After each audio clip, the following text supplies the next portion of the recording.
Welcome to the International Women's Day of the North celebration. I'm Caroline Whitehead, and to my left is... I'm Holly O'Neill. I'm one of Carol's event students at Access Creative, and I'm very excited to be here today. Oh, welcome. It's lovely to have you. We were discussing what jackets to wear. She rocked up in a fantastic leopard skin jacket, and of course I had animal print envy. So of course I had to put a zebra on.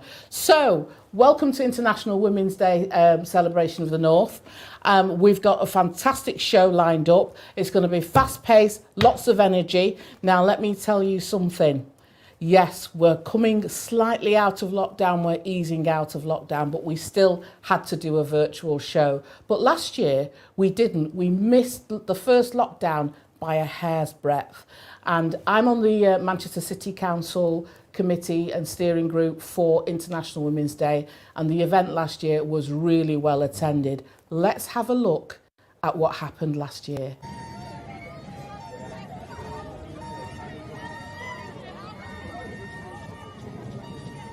We had a fantastic day today. We had over 2,000 people. We had lots of noise, we had lots of colour, we had lots of diversity. Really, really, totally in the spirit of Manchester. It was fantastic because it was so full of different groups, international kind of flavoured. I thought it was brilliant. It's important that we have it. Still important that we celebrate International Women's Day for all women everywhere. And if our voices can be heard across the globe where women are having a worse experience than us, then let's hope they take it on board and we'll give them a big hand. Is absolutely amazing. Every year it gets bigger and it gets better. We get so many more people here every year. We would like to see you. I would like to see you here next year. Come and be a part of Manchester. Today was absolutely fantastic. It wasn't just the amount of people, it was the eclectic mix of people and the sounds and the colours.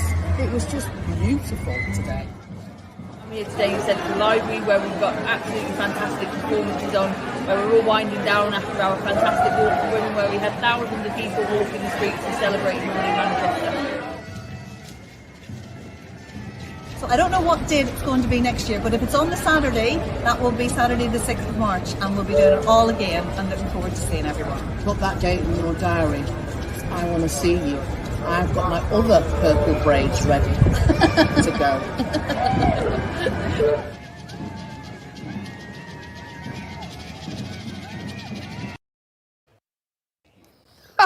I've got my other purple braids ready. I haven't actually, couldn't find them. So you stuck with some gold, a bit of golden blonde here. Anyway, enough about my braids. I want you guys to interact with us. So we're on Facebook, we're on YouTube, and later on we'll be on Instagram as well. We have our co-pilots, Sally Midgett-Conway and Alex Davis, standing by to take any of your messages. Please message us. They'll feed them back. Any kind of information that you want to put out there. If you've got an event coming up, we want to hear about it. So put all your details in the chat of the Facebook and on the YouTube. And Sally and we'll introduce Sally and Alex later on. So first of all, we'll open the event with our opening speaker, which is Dr. Helen Pankhurst, MBE. Happy International Women's Day. I really wish I could be with you in the North on this International Women's Day of the North celebration. Sounds magical. I know we're in our own homes and all the rest of it, but still important to be watching the same thing, to be celebrating together. And so very much with you individually and collectively in spirit. Choose to challenge is the expression that's being used around International Women's Day this year. And it's such an apt set of words, concepts. If we think about Manchester and its radical history, if we think about its past, not just around the suffragettes, but a lot more besides. Choose to challenge. That's what people did in the past, and that's how change does happen. If we think about the present, it's still also so absolutely, totally relevant. one of the initiatives I'm involved in is called GM for Women 2028. And it's looking at the period from 2018 to 2028, feeling that we collectively need to keep pushing the boundaries, keep pushing for equality, because there's still so much to be done. And we're looking at the data, and the data in Greater Manchester shows that there is little progress. There is a lot more to be done. If we look at things like violence against women, in particular for some, so those with no recourse to public funds, if we look at issues around economic inequality, political inequality, cultural inequality, in so many areas, really, we need to keep pushing. We need to keep challenging, choosing to challenge in order to make sure that the lives of our daughters and granddaughters, our grandsons as well, are better. So a lot more to be done. Another saying that's being attached to International Women's Day this year, which is the UN one, is around leadership, the importance of women's leadership in this hopefully post-COVID world. And at Care International, which is one of the other hats that I wear, we are using the period around International Women's Day to talk about women's leadership, to demand more women's leadership, to ask for us to stop telling half the story. You know, too often it's men's leadership that we see. So take as an example the whole issue around COVID leadership in the UK and how male dominated that has been in terms of those making the policies, the decisions. Likewise, around COP26 and the climate change initiatives, the climate action, we really need to see women in leadership positions there. Otherwise, the problems will continue and the rate of change will be so unacceptable. In terms of development and global solidarity as well, just that sense that we need to have men and women, women and men together, and otherwise things stall.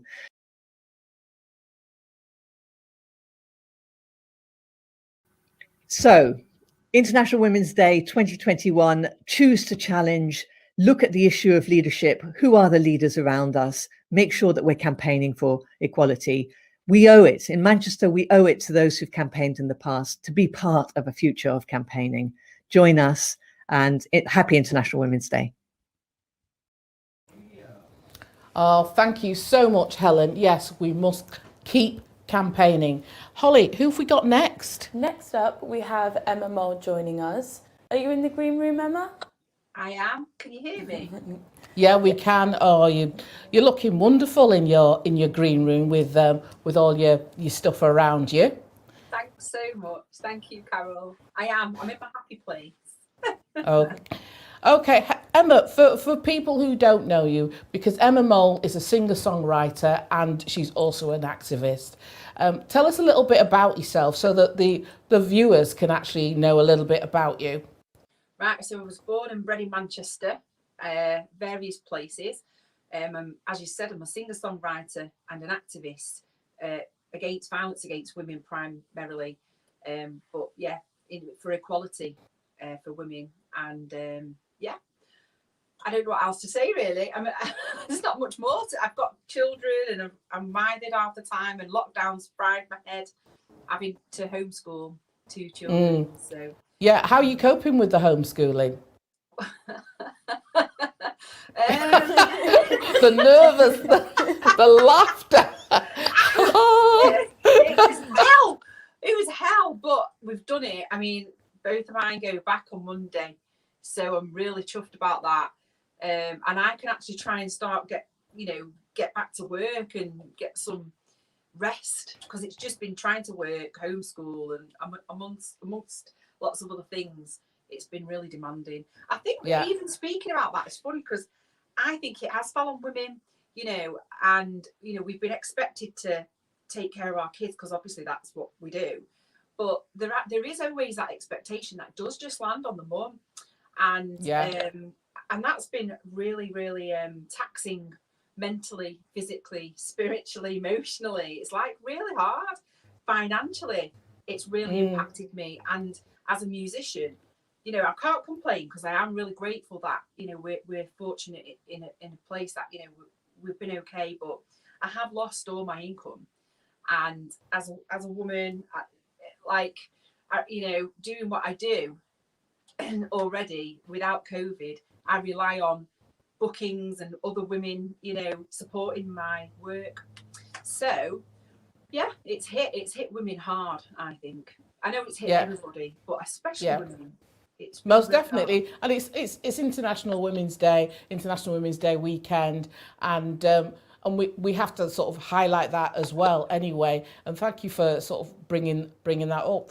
I mean, one of the things that I know about you is that you've taken the time during the multiple lockdowns that we have to write 7 songs and an album with 7 songs. Yeah, so I'd already recorded my album Exquisite, so I was meant to release the album, but I couldn't do that, so I couldn't do an album launch, so we decided to release some singles off it. So I released 6 singles off my album, and then I'm hoping to release the album in the next few months. But I then got commissioned to write a song called Human Touch by another charity, and it was about the effects of COVID.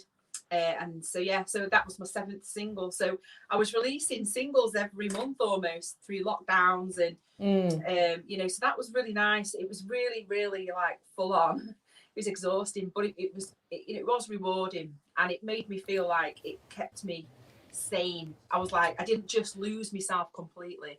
So so I've been able to carry on, and I've been writing through COVID, obviously writing new material and working with other artists, and so that's fantastic. So we're going to go into it's not one of your original songs. We're going to go into one of the other songs that you've actually recorded for us. And what I want to say is, last year, thank you so much for opening the Walk for Women Festival in Central Library. You opened up, and it was brilliant, wasn't it, Holly? Yeah, it was fantastic. Yeah. So you brought the house down, set the scene, and we want to go back to that in 2022. Are you in? Yeah, absolutely, 100%. I'm there. Yeah. Virtual high five. Yeah, you're in. Okay, we're gonna we're gonna go to VT now. Bittersweet Symphony. Speak to you later. See you later. This song's called Bittersweet Symphony by Richard Ashcroft, The Verve.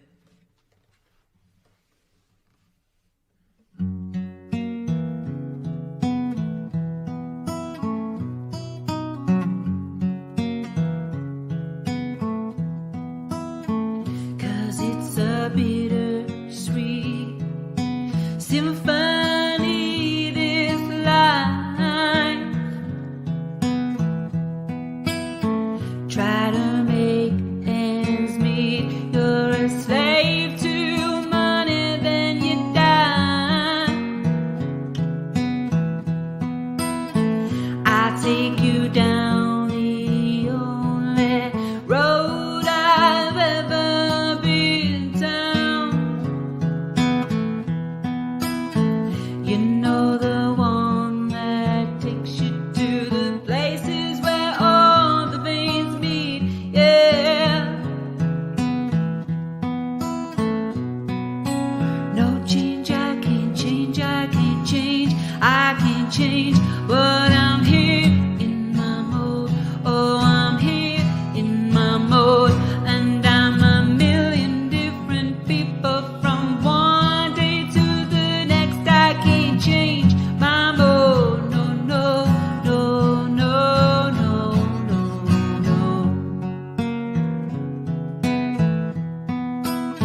Thank you so much, Emma. That was amazing. Next, I'd like to go over to Alex, who is on Carol's event management course as well at Access, and to Sally, who works for the Zebra Partnership. Sally is looking after our Facebook and Twitter socials today, and Alex is taking care of YouTube and Instagram, I believe. So if I'd like to introduce you guys, and if you've got anything for us at the moment. Yep, so I am still waiting on some comments. It appears everyone's been a bit shy. So as Holly said, I'm in charge of YouTube. So if anyone's got any comments, feel free to leave them and I will relay them to the call. Thank you. Sally? You're on mute. That was the adage of the 2020, and I've just done it again for 2021. So yes, we've had some amazing comments about Emma's performance, which was beautiful. So we've got Sharon Farley Mason saying, wishing you a well and happy, wishing everyone is well, keep going, keep happy in terms of the music. And then we've also got a fact of the day, which we thought would be useful to discuss. On this day, on Twitter, an interesting fact about archaeologists in March 1973 in Vindolanda, I think, in Northumberland, found the now famous writing tablets, which have been voted Britain's top treasure, and they were deciphered by the amazing Alison Rutherford, who used multi-spectrum photography to reveal the writing. So if you have a look on there, on this day, you'll find that top fact, and amongst many others every day about amazing women in the world. That's brilliant. That leads me nicely on with the on this day we have got a competition. Now everyone out there, listen carefully to this competition. The theme is choose to challenge, and we do that. And the question is, what does choose to challenge mean to you? So on the comments that on the socials that Alex and Sally are monitoring today as our co-pilots, put your comments of, what does choose to challenge mean to you? You will win, the best one will win a book on this day which has 365, for on this day and also as well you'll win Making of a Militant. We'll be talking to the producer of that, which is an Emmeline Pankhurst story, and it's narrated by Sally Lindsay. So you'll hear about that later on. And you'll win a rosette or a sash that's like ones behind us, and maybe a box of heroes. So we've got a bit of a VT on this day Roll a VT.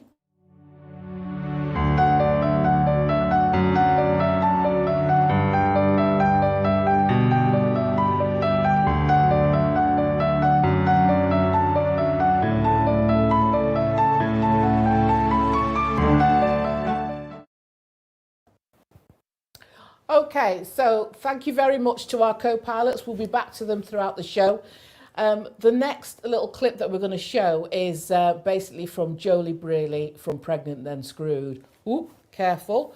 Now then, what they do and what Jolie does is she campaigns for women's rights when they're pregnant and when they're in work, and the issues that they have. Some women have been either demoted or worse still, lost their job, which is not great for their baby or their mental health.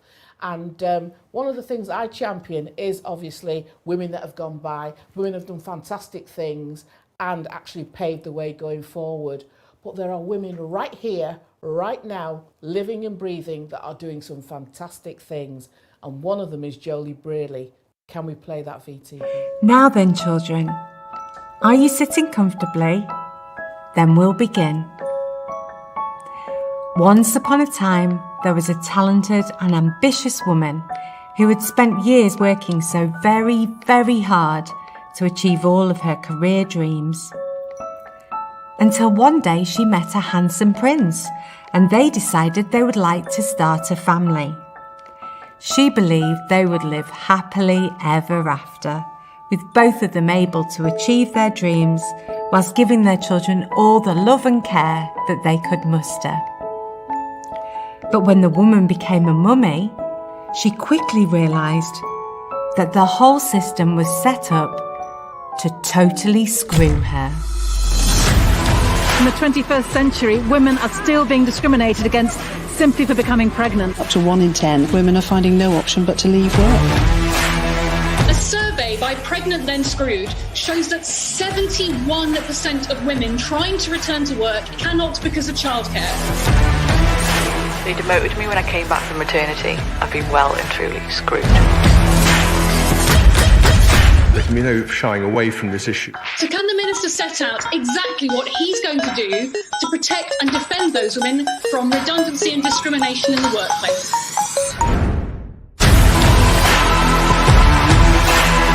We are hearing from frantic mothers who are completely burnt out and their mental health is rapidly deteriorating.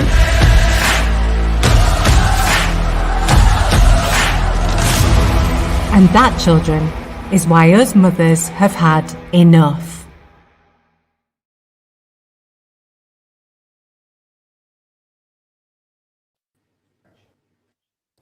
Pulls no punches, that one. We have definitely had enough. And that leads me nicely on to introduce for the first time our Soapbox sisters.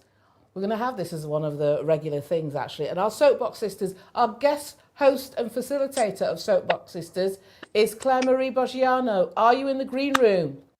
You're right there. Yes. Hi. Good to see you. Hi, how are you?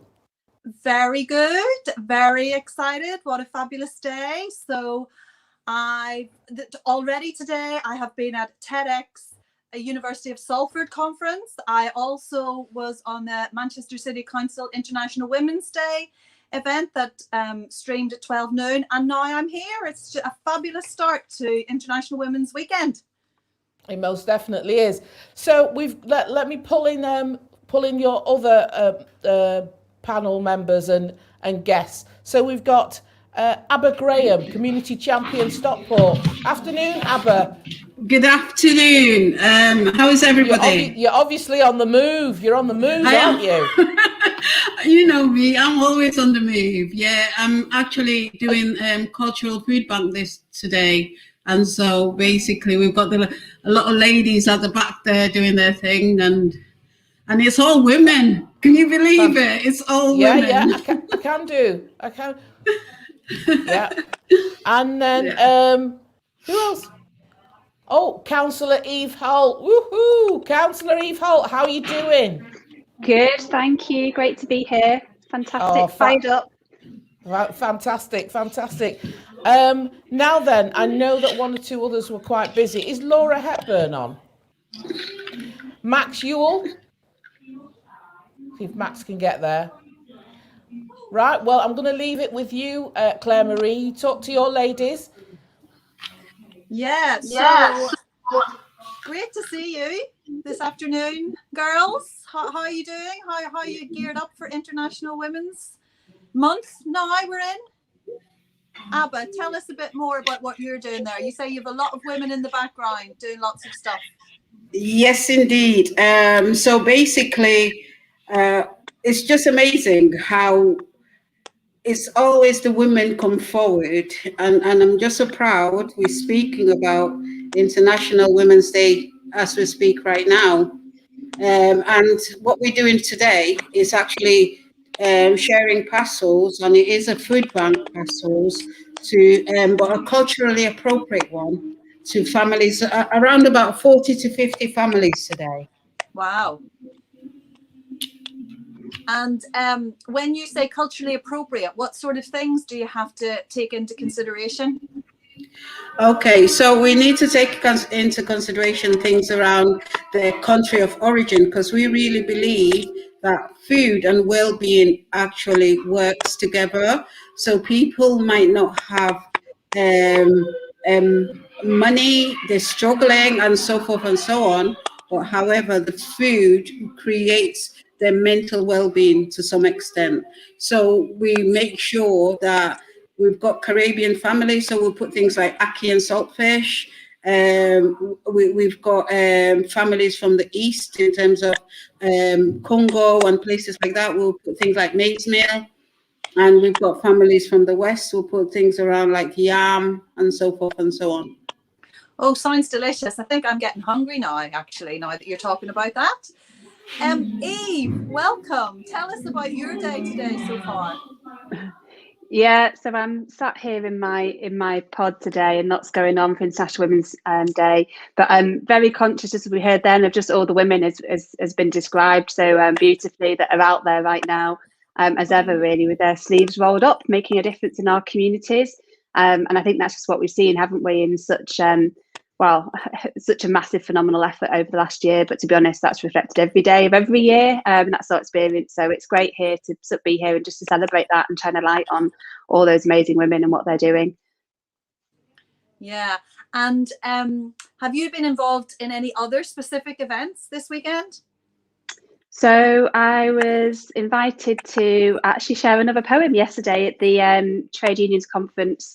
And then another event, tomorrow and then Monday. So lots going on. Oh, you're an official poet now, aren't you?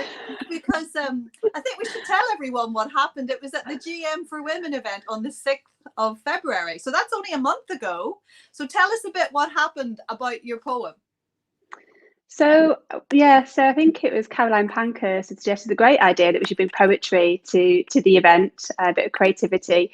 And I have to say, I don't think I've written a poem since I was a teenager, but I bizarrely woke up on I think the Wednesday evening and couldn't sleep. It's one of those restless nights, and went downstairs and I ended up just putting pen to paper. And it really was like the words just tumbled onto a page, really, around data, deeds and determination, which is our sort of slogan at GM for Women.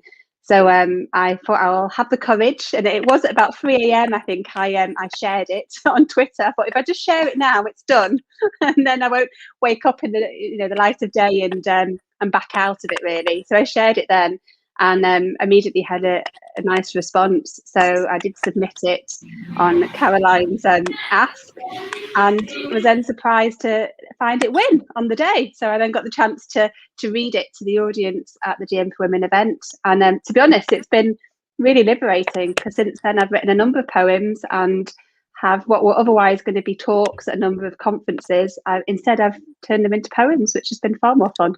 Wow, fantastic. I can imagine a published set of works maybe this time next year, Eve.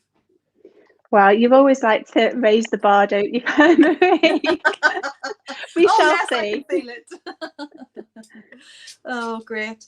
So, Abba, let's talk to you about what creative things have you been doing recently, and maybe unexpected, a bit like Eve's poetry.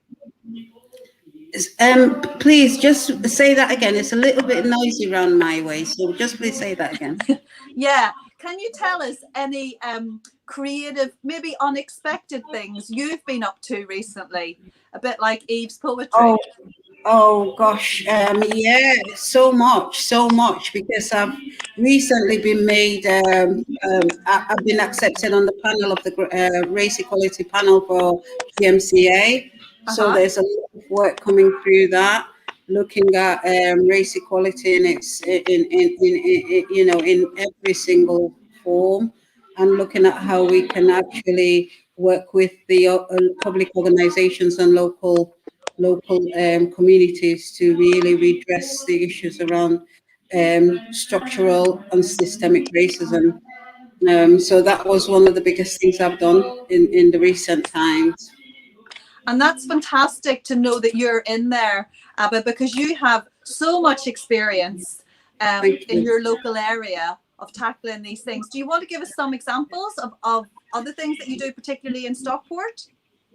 Yes. Oh gosh, in Stockport, there's so much. I don't even know how to tell you. So these ladies right now, I'm telling you that doing the volunteering, we've actually intertwined it, even through COVID, with singing therapy. And you probably could hear the singing slightly at the back. And it's all about the mental well-being. It's about keeping people in their consciousness and making sure that they feel that they're able, they can, and giving them the space to do that. So we do that.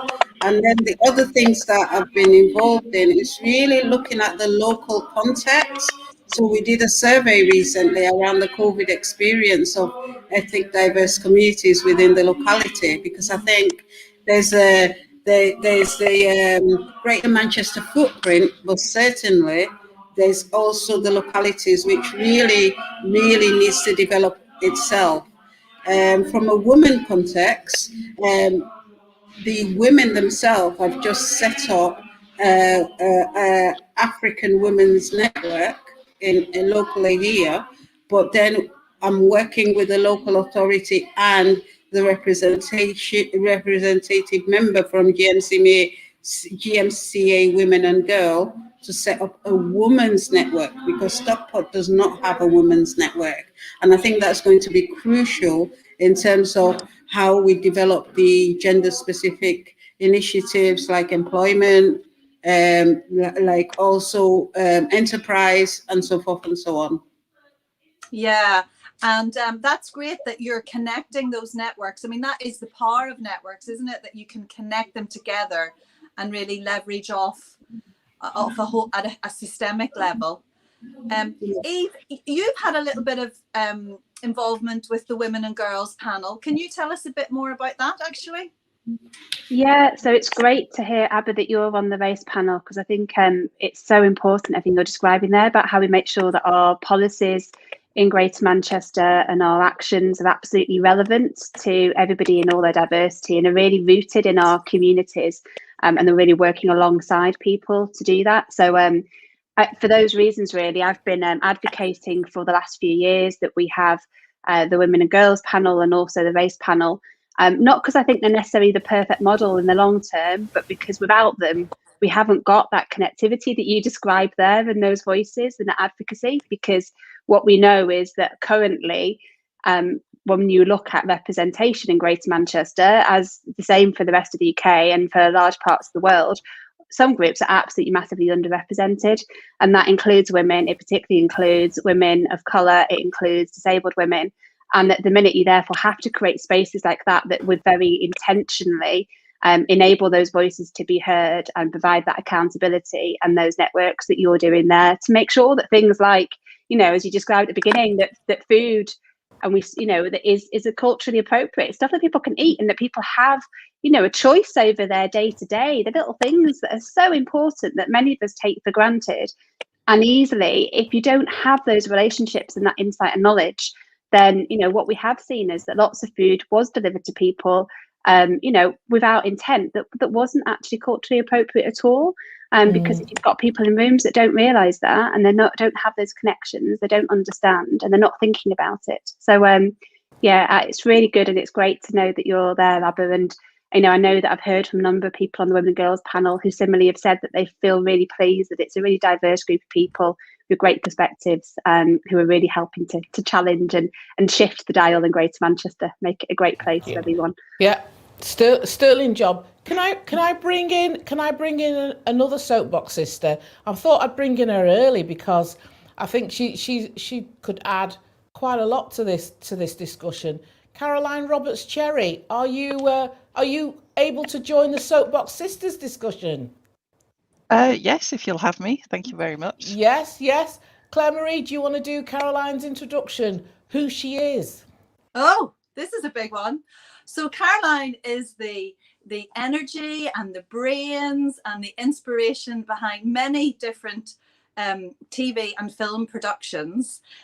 Caroline has already mentioned the Emmeline film that was created a few years ago. And Caroline, I know you're working on some really interesting stuff at the minute. Do you want to tell us your latest project? Yes, so we've been making a show for Milkshake called The World According to Grandpa, which stars Don Warrington and the cast of 4 amazing children, and a talking science bunny who's voiced by Sally Lindsay. And it's just a lovely storytelling format with some factual takeaway that hopefully makes kids laugh and also that they can learn something. So it's some stealth learning in there as well. Yeah, and you've been really purposeful about how you've set up the company and the production. So it's not just people in front of the camera, but also people behind the camera. Tell us a little bit about how you've done that. Well, I've wanted to work with talented people who've got a passion for the content that they're creating, and so we've been working with brilliant writers, directors, producers, composers, and a real diversity on our teams, which is something that I'm as proud of as the content that we make, because I do think it makes a difference to what we end up producing. And it's kind of really thrilled this morning actually that we've got a mention in a big Guardian piece about TV that you shouldn't feel guilty that your children are watching. So we're on a list of like wonderful TV programs for children, which is really nice. And they also make mention of the fact that on The World According to Grandpa, 5 of the heads of department who made the show are diverse program makers. So that's really good that that's been picked up on. Yeah, and being recognised. And I mean, all 3 of you are making me think of the quote from Ruth Bader Ginsburg that we would have heard a lot of last year. So, you know, women belong in all the places where decisions are being made. And we can see really important examples of this, you know, whether it's in TV and film, or in social and community enterprises, or in local government, and ideally national government as well. It's very heartening for me to know that you 3 are in there doing your thing and making a difference by simply being there and being yourself and bringing that diversity into your work. So I would like to thank you for that. It gives me great hope going forward. Caroline, are there any questions or thoughts from the audience or from yourselves that you'd like to ask these amazing Soapbox sisters?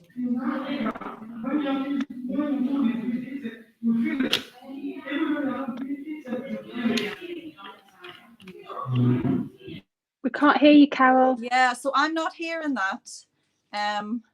Unless you want to do through the medium of mime, maybe. Hi, can you hear me now? Oh, we can hear you now. Yes, that sounds better. Right. Okay, all right then. It's gremlins. So we've had 1 or 2 comments from people who were on the GM for Women 2028 event on February the 6th, and as you've mentioned, Eve Holt, she won that poetry competition on her birthday, no less. Eve. That's true. Yay! Well done. And so the request was that you do that poem again. But I do know that you've got a Rise, Roar, Represent poem as well. I do. Haven't you? Look at you. See, Claire Marie was right. You said she raised the bar. She hasn't raised the bar. You are creating a book of poetry, aren't you? To be honest, it's just the creativity of women around me and everything we've heard already. It just sort of comes out, I think. It's like a muscle, isn't it? If you flex it, and if women around us, I think, are flexing it, because we're feeling so much at the minute, it tumbles out in creativity in all forms. So, okay. Well, are you ready? When you see the T-shirt drop, recognise this? Ta-da! Rise voice vote. Yeah. Rise just voice one vote. T-shirt today. Yeah. I'm not even gonna break into song, because you remember the song. Can you crack on with your poem for the one that you did for GM for Women 2028? Of course. Here we go. Data, deeds, and determination. We move together like a murmuration. Look out for the flock and the boats we rock as we gather and group, soar and swoop. For women and girls, bomber jacket, boots or twin sets and pearls. Hair long and straight or short, tight curls. Women of every age, all together on one stage. Regardless of race, accent or disability, we all have the right to equal care and stability. For parity and respect in every aspect of our lives, as friends, colleagues, neighbours, leaders, lovers, partners, sisters, mothers, daughters, and wives. To be safe, to be heard. Yes, each and every word. To participate and represent by more than 34.4%. For 103 years and counting, some women have been voting, yet the scores on the doors leave our ancestors doubting that we will ever achieve true parity between Adam and Eve. But we must and we can be treated equal to the man. So join us and help us count. Help us organise and hold to account to make GM a great place to be a girl, woman and nan. We are GM. We are GM for women, and 2028 will mark the end of our beginning. With data, deeds and determination, we grow and move together like a murmuration.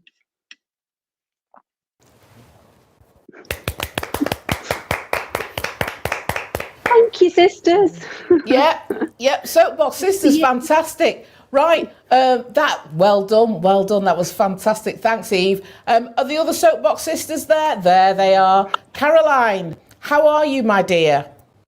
Yeah, I'm very well, thank you. Good. I'm going to, and I know you've done so much since this, but I'm going to drop in the trailer for Making of a Militant, and then we're going to ask you a little bit about it.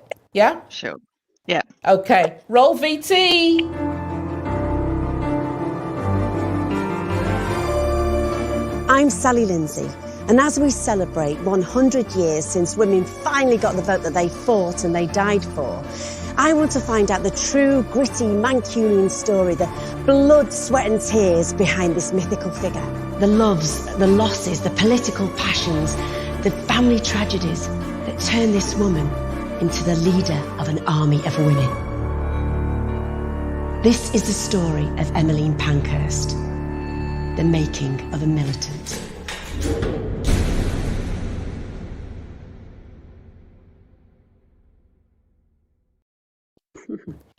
So that is part of our competition prize bundle with On This Day and a rosette and maybe a box of heroes if we can prize it away from Holly.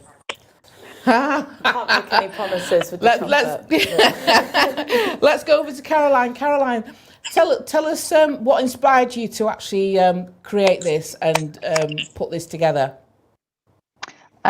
In 2017, we pitched several times actually different versions of a programme to mark in 2018 the anniversary of some women getting the vote, and we really struggled to get commissioners to see that a programme about Emmeline Pankhurst would play well. Eventually, we got it commissioned through taking the northwest angle, as not everyone knows that Emmeline was from Manchester, and in fact how much Manchester as a radical city helped to shape what she achieved and what she did.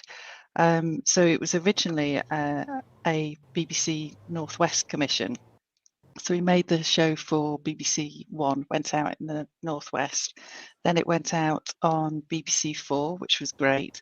Not so great, it was scheduled against a televised England football match. And then we also made some shorter films from the programme, which are currently on BBC Teach, so as a kind of learning resource. And also Andy Burnham distributed to all the Greater Manchester schools an Emmeline Pankhurst DVD, so we knew it had got into all of the schools as well. And there's also an international version which is longer. It's an hour film. So from a very small beginning, kind of it basically got everywhere, which is fantastic because of the message that's in the programme.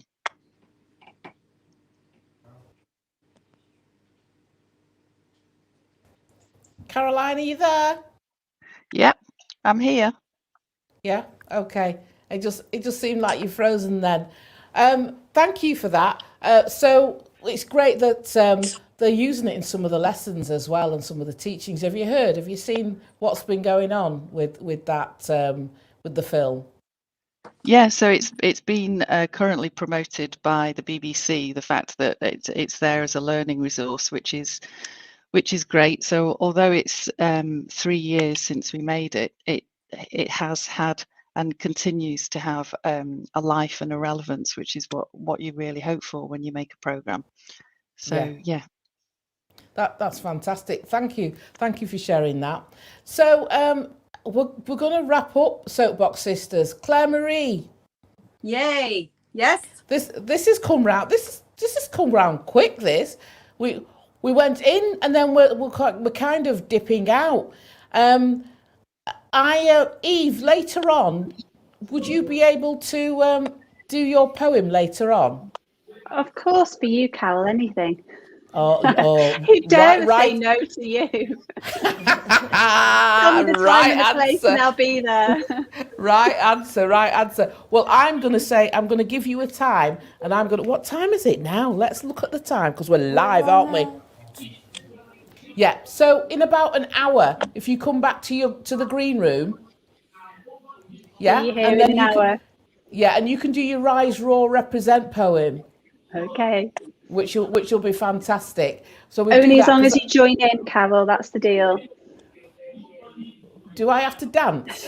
Yeah, Because you know I don't need much encouragement in that. I mean, goodness me, I'm not shy. I'm a Holly. No. And Abba. Yes. Hi, girlfriend. You all right? Yeah. Let me unmute. Oh, yeah, unmute. So you're in the it looks like you're in the space. Are you in the space? Yes, I am. Know the building well. So have they stopped singing? Because I was going to try and see if I could get them to sing for us. I'm sure they would. Would you like me to take the camera to them? Soapbox Sisters, should we try and do that? That would Definitely. be brilliant. Yes. Yeah. I can walk with my computer. You should be able to capture them. Shall we do that? Go on. Yeah, go on. Okay. Let's try it. Let's see if we can try and do that. Now. It's live TV. Anything could happen. It's live TV. So this is us. We all masked up. Hello, everybody. It's International Women's Day event. And so basically I'm on chat. And so say hello, everybody. These are the fantastic women. Can you see? It's all women. It's not no men inside actually creating this beautiful atmosphere. So today I was just sharing what we do here, and also saying we've got the fantastic Yvonne Shelton giving us therapy in terms of singing as we work, which is really great. Yeah, so basically they just want this up probably. So just wanted to share that. So guys, there we are. So that's where, but I think they finished with the singing now, have you? Yeah, so basically I wanted to hear your dulcet tones. I wanted to hear I wanted to hear their dulcet tones. Their what tone? Their dulcet tones. Basically, I wanted to hear them sing. But if they've finished, it's really nice to see them working. Now, yes, unfortunately, they finished. So it's just about packing up and stuff. So, but anyway, it's good to see women at it. Live TV and stuff like that. So yeah, that's where we are. Okay, right. Okay, Soapbox Sisters. I'm going to thank you very, very much. And to close the Soapbox Sisters, I've got Shirley May, who's going to do a bit of a poem for us to close the Soapbox Sisters. So, ladies, thank you for joining. Claire Marie, thank you for taking the reins on this section. And we'll speak to you soon. Eve, we'll see you in an hour. Great, thanks, studio. Choose to challenge. Choose to challenge. So hi, this poem, Carol, is about my mum. And my mum was a really beautiful woman, a matriarch in our community. She ran her own business and she had a business in Moss Side in Manchester. She ran a cafe and she had a shop. And she was just somebody who you really looked up to. She was amazing. But my mum got a stroke when she was about in her late 70s. From the stroke, she used to say, "Me nearly dead last night." And it was just a thing she did. And I ended up writing this poem. It's called When Mama Spoke of Her Pains.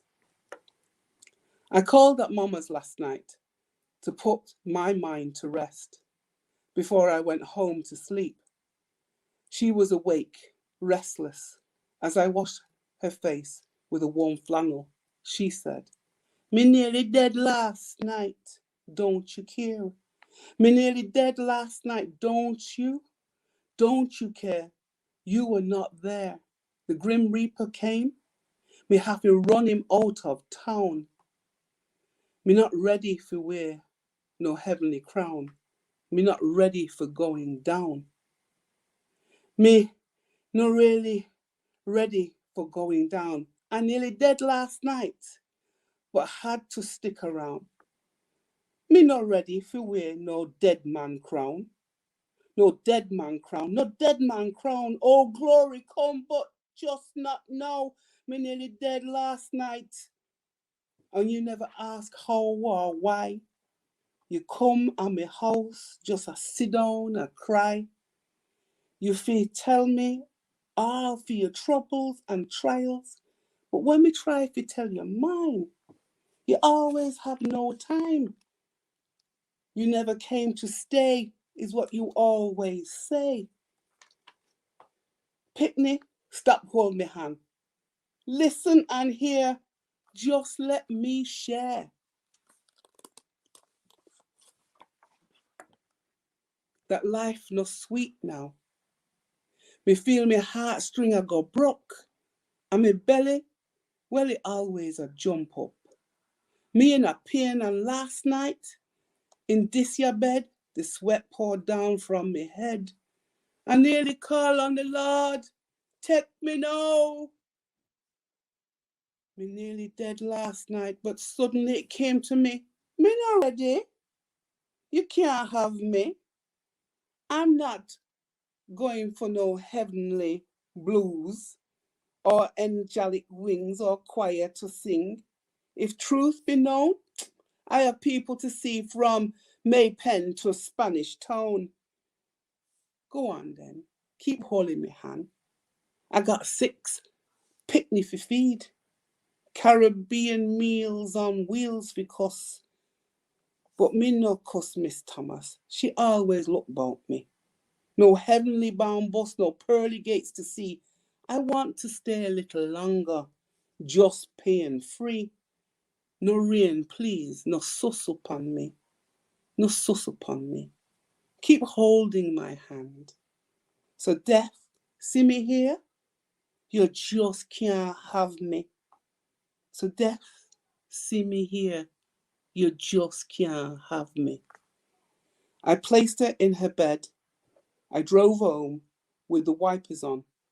When I got out of the car, I realized it wasn't the rain. The water was in my eyes. Thank you. Me nearly dead last night. That reminds me of my Auntie Lena. She used to say that all the time. Bless her, bless her. Anyway, Holly. I would like to pull Alex and Sally back in. See if you guys have any comments for us. Yep. Hello. So we've had quite a few comments from YouTube, especially. It seems as soon as I left you guys last, all the comments came through. So I'll read a few now.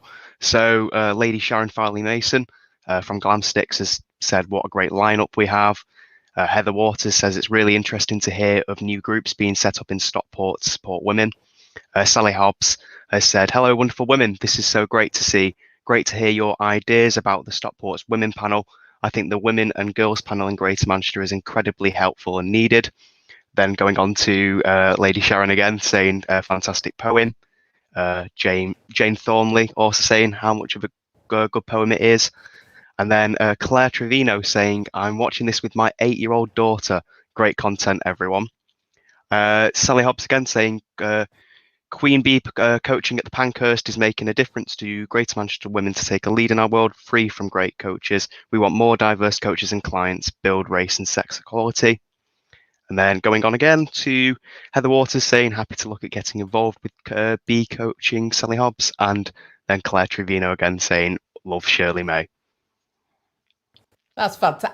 I do love the networking. I do love the networking. And I'm biased as well because I am a Queen Bee coaching ambassador. So it's great to see Sally Hobbs on there and Heather Waters from NatWest. And we'll hear from Heather Waters later on in relation to the Rose report. Sally? Hi, not so much going on the Facebook. I think everyone's been completely consumed by the great lineup that everyone's talking about on YouTube, I'm afraid. So we've had some great comments in relation to Eve's poem, obviously, and everyone seems to have been quite captured by that, including me, because I've just tweeted about it. And we had Dr. Elsa Holland a little while back saying how much she's looking forward to the show. So fingers crossed people will start coming in their droves to talk about it on Twitter. And let us know what they're thinking. But equally, of course, it's hashtag choose the challenge. So tell us what you're thinking of as well. Yeah, and hashtag IWD North celebration, because that's what this show is. Hashtag IWD North celebration, supported by NatWest, powered by Your Manchester Media, Access Creative College, and the Zebra Partnership. Well, thank you very much, guys. We'll be speaking to you later. I think we're going back to Access Creative College now with a short clip from them. This is always what I've wanted to do. Like, since I was, say, 13, 14, I've known I've wanted to do music. My name's Shirley S, and I'm a DJ, producer, and label owner based in Bristol. One of the things that I love so much about being in the UK music scene, you meet so many people with the same passions as you, so many talented creatives. There's such a strong sense of community as well, you know, I think that's something really special and something that I'm definitely very grateful to be a part of. What does making it mean to me? Constantly gigging, weekly flights all over the world, playing, you know, amazing festivals and God knows where, visiting countries that I've never been before, having artists that I love and respect, rating my music. Oh, just living the dream, living the successful DJ dream. That is it. That's what I want.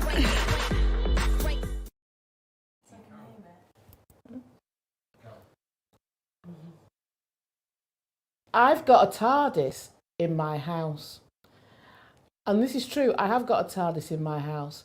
So let's imagine we're in a TARDIS at the moment and let's go back in time around about 1910, 1911, and let's go and see if we can find the woman on fire, which is Edith Rigby. Hello, Edith. How are you? The floor is yours. Very well.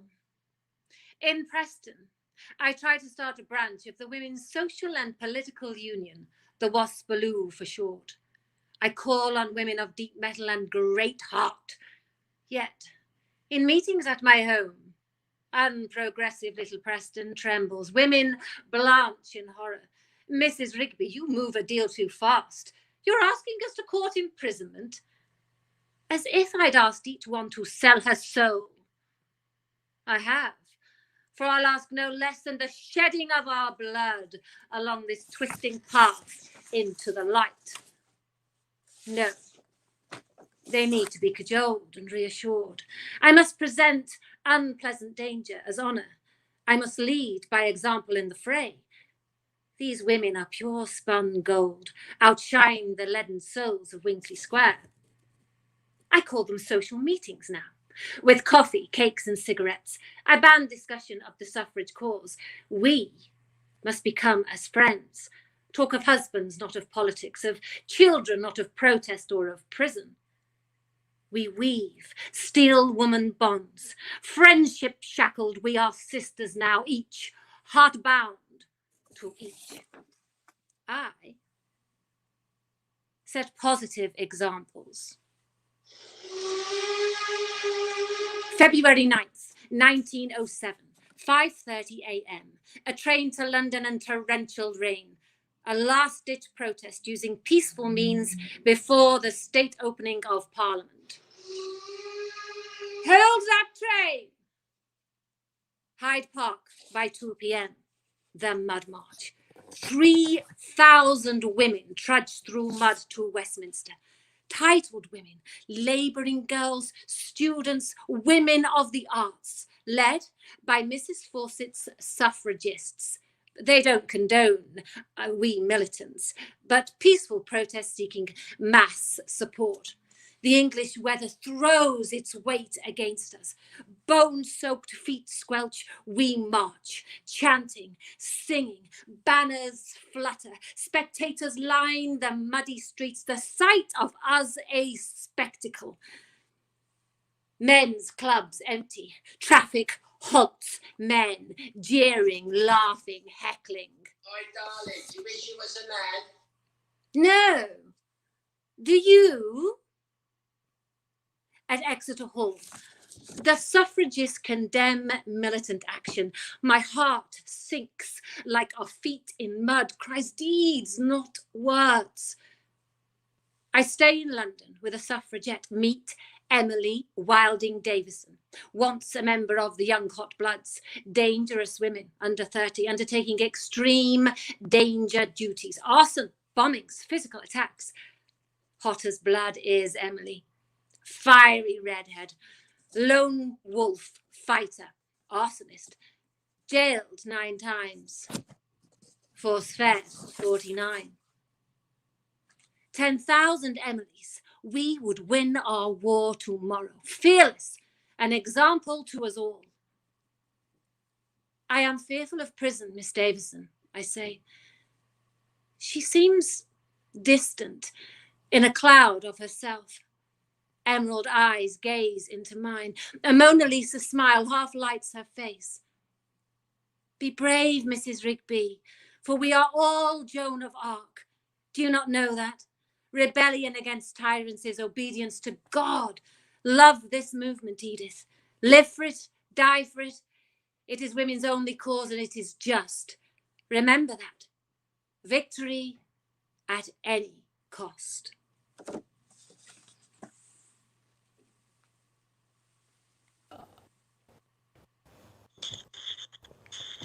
I love that. That's fantastic. We'll be going back to have a chat with the actor Claire Moore, who plays Edith Rigby there. One of the things I want to say about Edith Rigby, and of course, it's International Women's Day and we're talking about women, but we mustn't forget the men who support women. And Charles Rigby, Edith's husband, did support her cause, did support what she did, and there are many men out there that want to and do support their women in the fight for equality, in the fight against discrimination. So this is just me acknowledging the men out there, the he for she's as they call it. I had a message as well, Holly. Yeah, I had a message going, what does it say on your t-shirt to me? So should I show people? I think most definitely. Right, okay, viewers, brace yourself. All right, okay. All right, I know. The producer's passing out, but I don't care. I'm going to do it. Right. It says, oh, nearly knocked the screen down. Sisterhood. Can you see it all?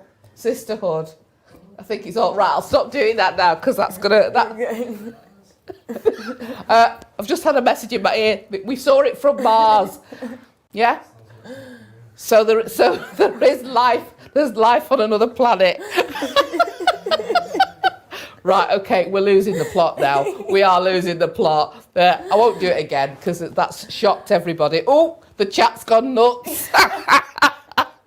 Right, okay. I'm having a great time. Are you? Oh, yeah. Are you? Yeah? Okay. Fantastic. Right, okay. You didn't meet her, but she's a fantastic lady. She's called Circle Steel, and she's the CEO of the Wei Yin Centre, the Chinese Society, but they do a lot of work with people who are not Chinese as well. But the origins, because I remember the founder of it, Dr. Sylvia Sham, MBE, and so Here is a little film about the Wei Yin Centre and Circle Steel, talking about the work that they do with the community. I see Wei Yin from a very small charity. They come now free community center, not only serve Chinese community, also other ethnic minority. And then we bring change all the time. And just like here, Shang Wellbeing Center, we was chuckling about how the Chinese community will integrate to the society, how the people have mental well-being, doesn't see themselves as a stigma, as a terrible thing. I think the most important thing about Wei Yin is its work with women. That's what I find really, really inspiring. It was set up 30 years ago to help Chinese women. And since then, they've gone into helping women from all different types of backgrounds in all sorts of different situations.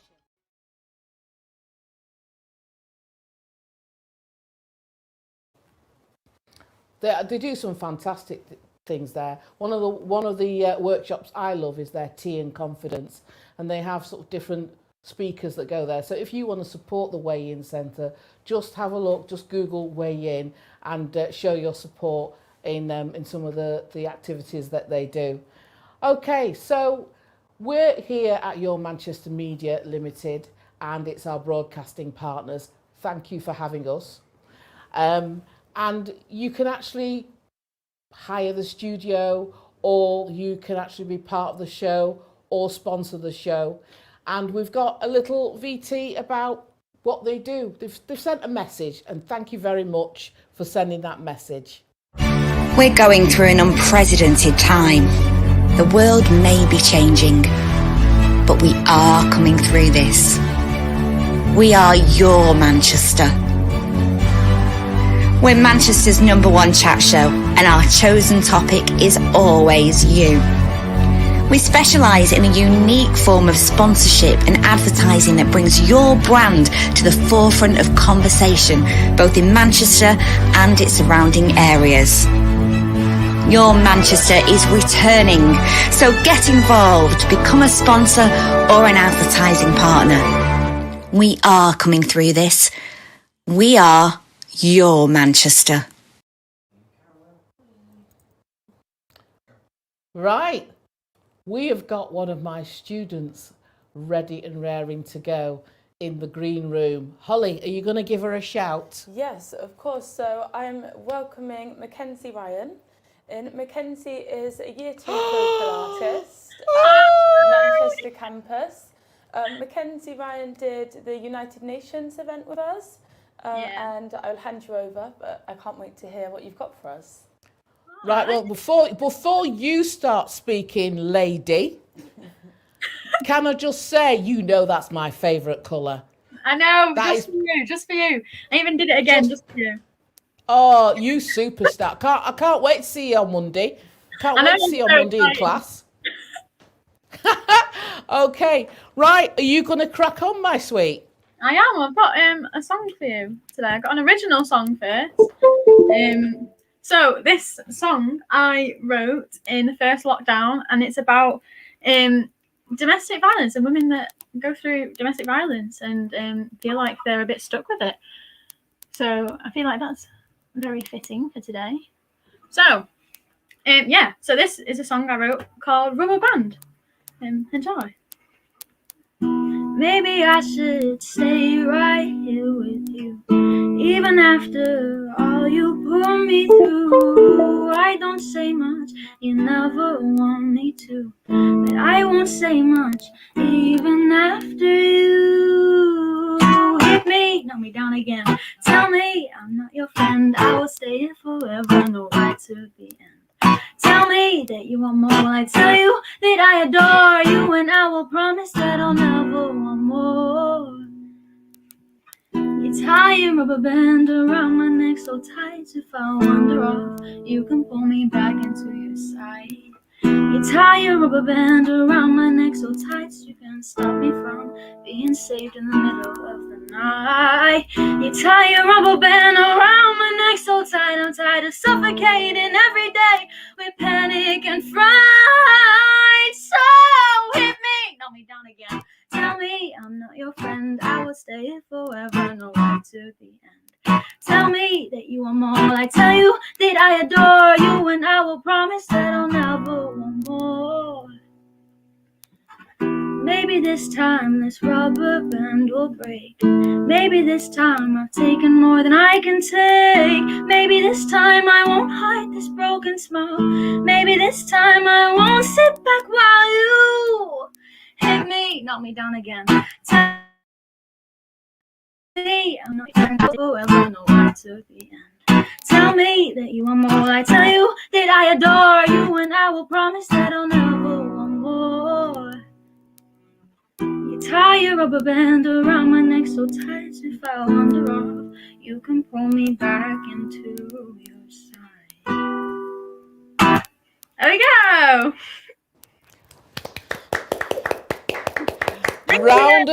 Round of applause from the studio posse and the crew. Do you know what? We're going to talk to you and your mum in about 5 minutes or so. Yeah, Mackenzie. she's here. She's waiting. Is she waiting? Oh, what's your mum called? My mum's called Stina. Stina? Yeah. Right, okay. All right then. Right, Kenzie, what we're going to do is, because of course we don't make this up as we're going along, do we, Holly? We do not, because what it is that we had a chat about the whole domestic violence thing, and the fact that you'd written that song, which is amazing, and then our chosen support charity, which is Manchester Women's Aid, we got them in and had a chat with them, and we're going to debut a VT now, an appeal that they're putting out there, which Francesca Rain is going to she's going to explain the appeal, and then we're going to come back and talk to you and your mum, and once we've had a chat with you and your mum, we'll hear your other song as well, won't we? Yeah? Yeah. Okay, can we roll the Manchester Women's Aid VT, please? Hi, Carol. Thanks so much for having me. I'm delighted to be here with you today. I'm just here to share a bit about the work of Manchester Women's Aid and an appeal that we have at the moment. Manchester Women's Aid has been operating in Manchester for more than 40 years now. We work with survivors of domestic violence and abuse in a number of different ways. So that's from providing shelter in our emergency accommodation refuges to ongoing support work, outreach work in the community, and we also do education programs with GPs, midwife services, dentists in the area. Along with a lot of other domestic violence and abuse service providers, we've noticed an increase in the referrals that we've received during the pandemic and the lockdowns over the past year. It's been pretty well reported that being, shut into a home where there is an abusive element to a relationship, that really escalates under lockdown, and we've noticed that as well. It's therefore been really vital that we're able to continue offering our services. We've had to adapt the way we work, as pretty much everyone has, in order to do that. So we've been offering a lot more virtually and through, online means.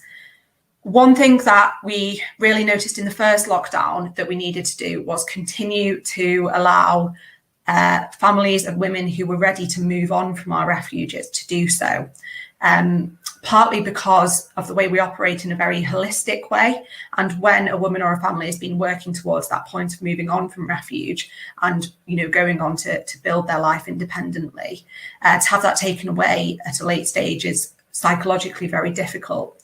On a practical basis, we also needed to allow that to happen so that we had space in the refuges to accommodate the women and families who were coming to us seeking that assistance. A lot of the services that we usually use to support those moves fell away during the first lockdown and over the time that's passed since for a number of different reasons. And therefore we had to secure some alternative funding, which we did through We Love Manchester in the first lockdown, which enabled us to continue with those moves on from refuge. That funding has now come to an end, but the need is still there. So we still need to move those women and families on to get them set up safely in their new accommodation. The money we hope to raise will go directly to support these moves. So that will be things such as essential utility costs when the families first move into their new accommodation, household items and basic furnishings. So that could include, for example, where we've got a family with a crawling infant, we need to ensure that the floors are safe. So there will be floor coverings that we need to provide. General fees that are associated with moving, so removal fees, having a handy person in to do some bits and pieces, cleaning, essential IT equipment, which has been more important than ever over the last few months with homeschooling happening, but also is really important to the women we support who may need to complete things like universal credit claims, and also access the support from ourselves, from Manchester Women's Aid, and stay in touch with their wider support networks.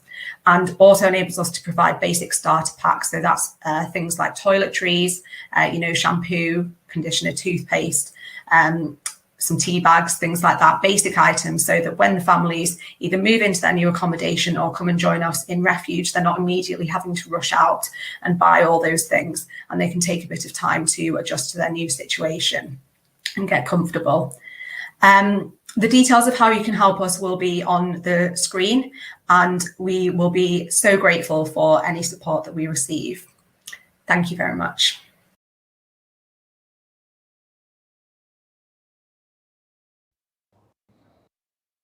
So please, please, please, can you support Manchester Women's Aid? Thank you, Francesca. That was really well explained.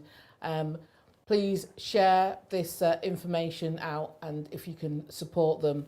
On Monday, International Women's Day, the 8th of March, we'll be launching the Whitehead Files, which is basically a standalone show which I'll be interviewing and talking to lots of different people, mainly women, and I'll be launching that on Monday, and I'll be talking to Beth from Ayres Waters. Now, Ayres Waters are family lawyers, and they're family lawyers, and basically she talks about domestic violence and how the process and how it works, working with people going forward and working with the families, because it's not just women that suffer domestic violence, it's men as well, and how the courts are working during this pandemic and during this coronavirus time, and all the different things in relation to orders. So that'll be out on Monday, and that'll be on the social media. So can we go back to the green room, please, to Mackenzie? And, oh, look at the pair of you. Hi. Hi. Hi, yeah, I'm the lecturer that basically drives Mackenzie mad. Now you see me.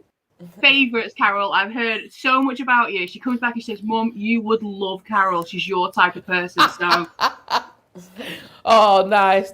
She's honestly, and you know, it's been hard for the students with doing the lockdown lectures, only because obviously there's no kind of like, you know, you can't see each other, you know, properly and so on, and it's remote. But it's you know, between us we try and make it as upbeat as possible, and sometimes some of the other students might not want to talk, but they're still engaging by a chat.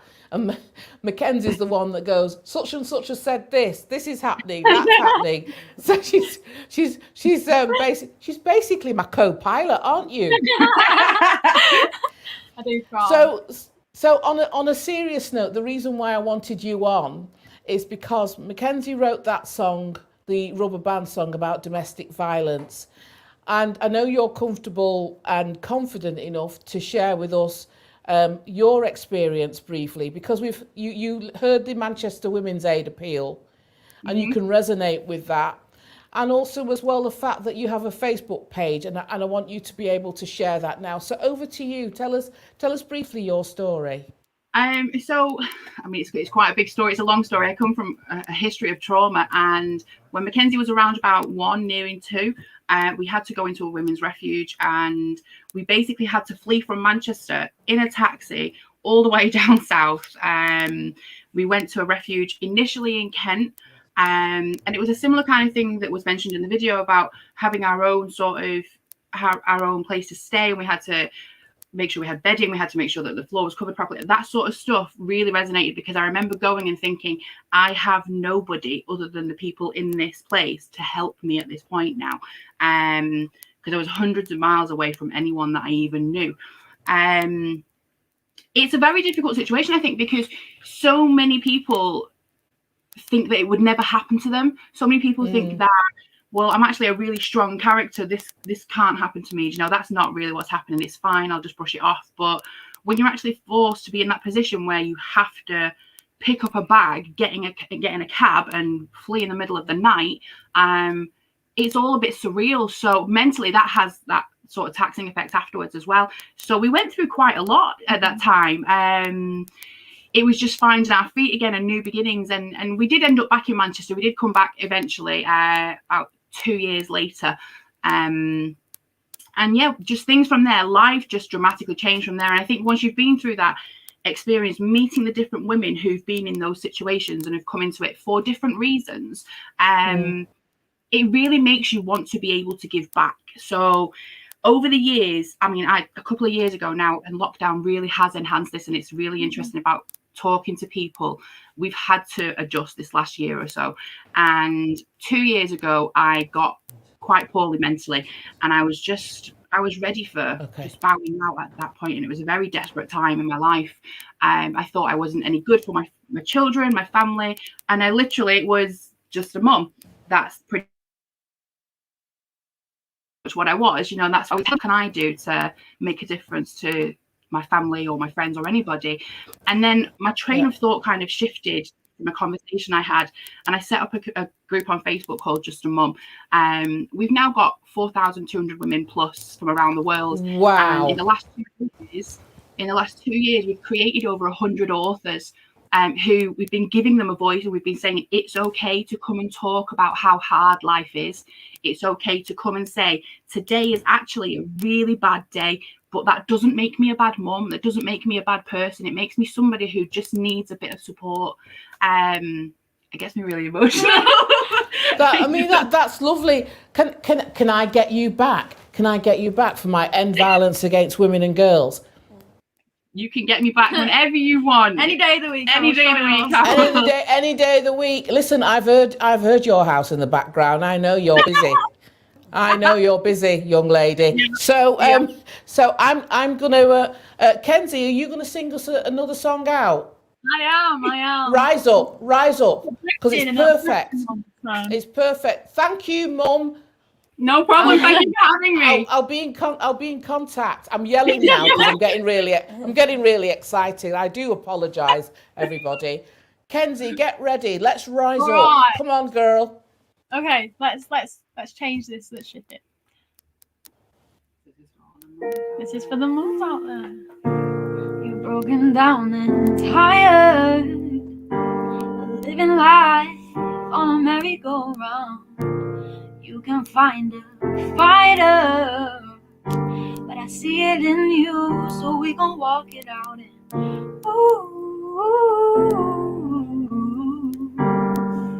mountains gon' walk it out. And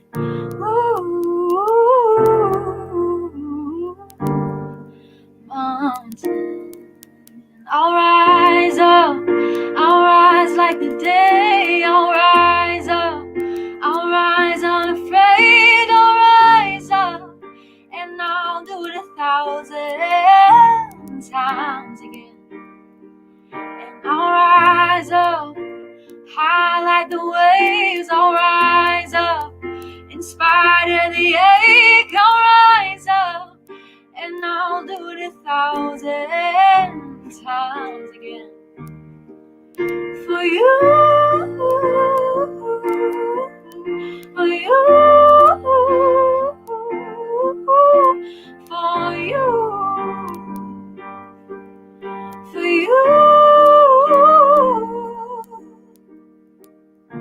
When the silence isn't quiet and it feels like it's getting hard to breathe, I know you feel like dying, but I promise we'll bring the world to its feet.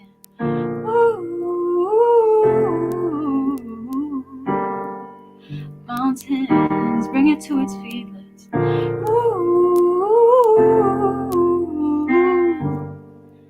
mountains, and I'll rise up.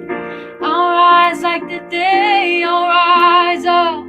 I'll rise unafraid. I'll rise up, and I'll do it 1,000 times again for you, for you, for you,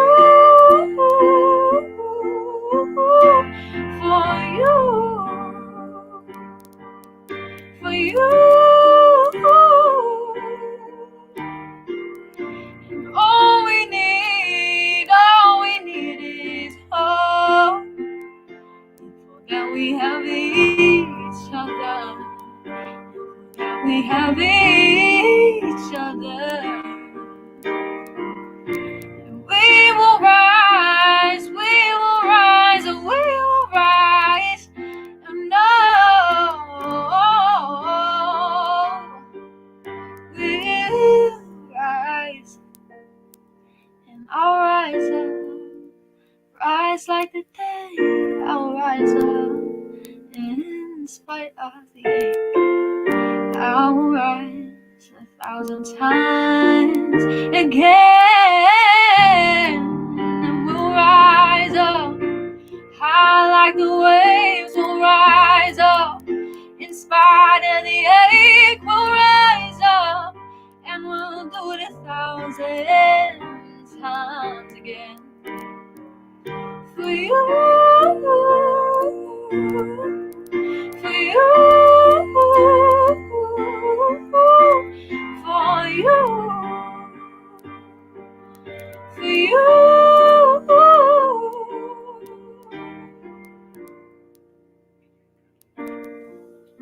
There we go.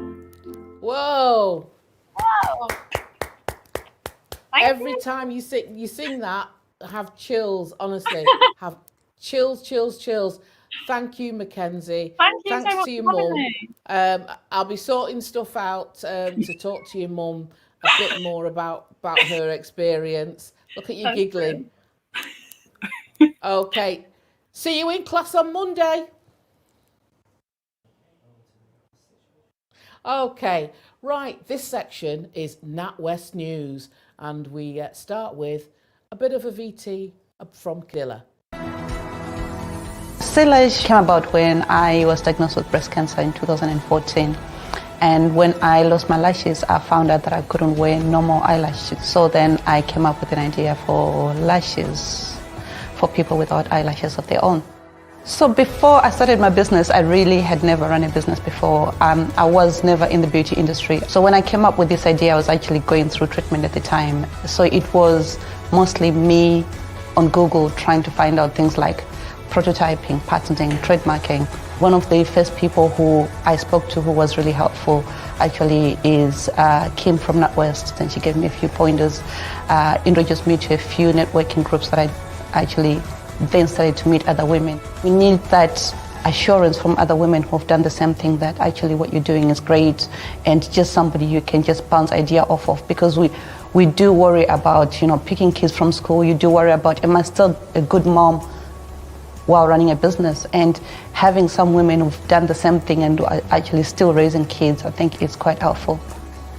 I've always said that just start, because when you've got a blank page, it's really, really difficult to make that first step.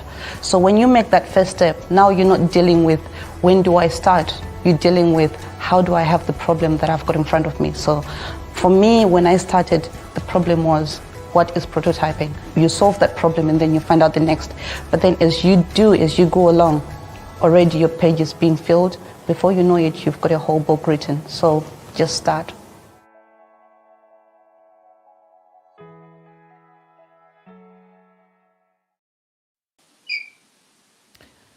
That's a great little story, isn't it? Yeah. Yeah, that's fantastic. Heather Waters from NatWest, are you in the green room? Are you coming out to the studio? Hello. Hello, Heather. Lovely to Hi. see you. What a great afternoon. What an absolutely great afternoon. And I just got to say, Mackenzie and her mum, oh, amazing. I had goosebumps all over me. So just a great story, and what a great singer. So I can't wait to get to your college at some point. Yeah, no, we're going to be sorting that out. You will be, you'll be coming in. You know, NatWest, you got to talk about budgeting and business. Oh, the exciting stuff. Yeah, the exciting stuff. But in the context of creativity and the creative industries, especially with performers and things like that, which would be fantastic. But that's not why you're here, Heather. I'm going to hand the floor over to you because I know that Alison Rose, the CEO of NatWest, she presented at UK Parliament, or House of Lords yesterday. So she presented the update to the Rose Review yesterday. So this is an exclusive, really. So it's hot off the press. So over to you, Heather. Thank you. So first of all, I'll just tell you a little bit of background. So the Rose Review was launched on International Women's Day 2019. Alison Rose, who's now, as you said, our chief exec, did this on behalf of the government, and actually she launched it in Manchester as well, so that's even better for us. And it was a review of the kind of findings from various reports over the many years into the barriers for women about starting business, for female entrepreneurs, to understand why they didn't kind of start and scale at the same rate as men. And there's quite a few kind of startling facts came out about it. And three of the big ones we can look at is that they weren't opening businesses in the kind of high value sectors such as manufacturing, financial services, IT and comms. And actually, if we did open businesses and scale them the same as men did in the UK, there'll be another £250 billion in the economy, which is a huge amount of money, which I'm sure we all know we could do with. Another part of it was quite startling. Just give you some of the key facts. Actually, when we looked into, the number one barrier women said was funding for their business. And when we looked into the investment part of that, less than 1% of investment went to female-owned businesses. So that was like, my goodness, why is this happening and what can we do about it? So the review was very much a kind of like, let's have a look what the barriers are and then what can we do? Public and private sector coming together to overcome this.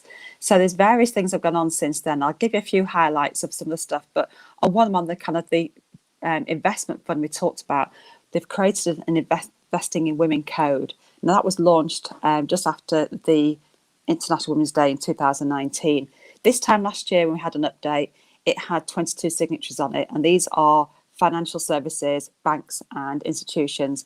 As of now, it's nearly 80 signatures on there. So these are people from organisations saying we want to help women to get investment and to get funding to them, and actually coming together to say, how can we solve this? How can we get the right tools and information out to support women to get the funding?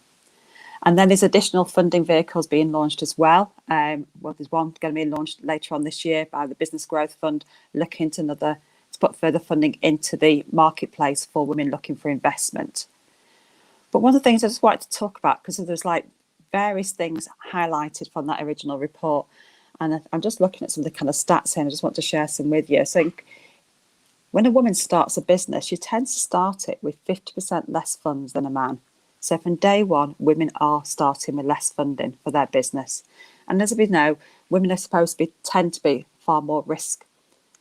They say at first, I think, more risk aware, really. So, we understand you don't want to take too much money, but actually there's no good funding your business with not enough money, because it's not going to survive if you haven't got the right funds in place. So that's something we need to look at, and how we can help women to do that.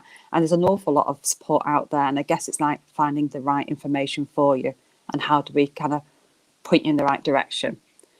Then we looked at one of the areas was actually women and the family care responsibilities, and even more so the last 12 months. So, before them, we were running in the homes and doing more than a lion's share of responsibility there. But we know since the pandemic came last year, whether it's family care for elderly parents, other relations, homeschooling, which I'm sure lots of women are celebrating the fact that the kids are going back into school on Monday, but that has sat alongside actually trying to run the business as well. I don't know, Carol, you've got children, I'm sure you've experienced some of this yourself. So that's an area we need to have a look at, and how we can make things more flexible for women and give them the support they need. And then really it was actually, how do we get the more support out there for women? How can we kind of signpost this to them, and how can we give them more kind of support? So one of the things we looked at, there was very few relatable sponsors and mentors and role models.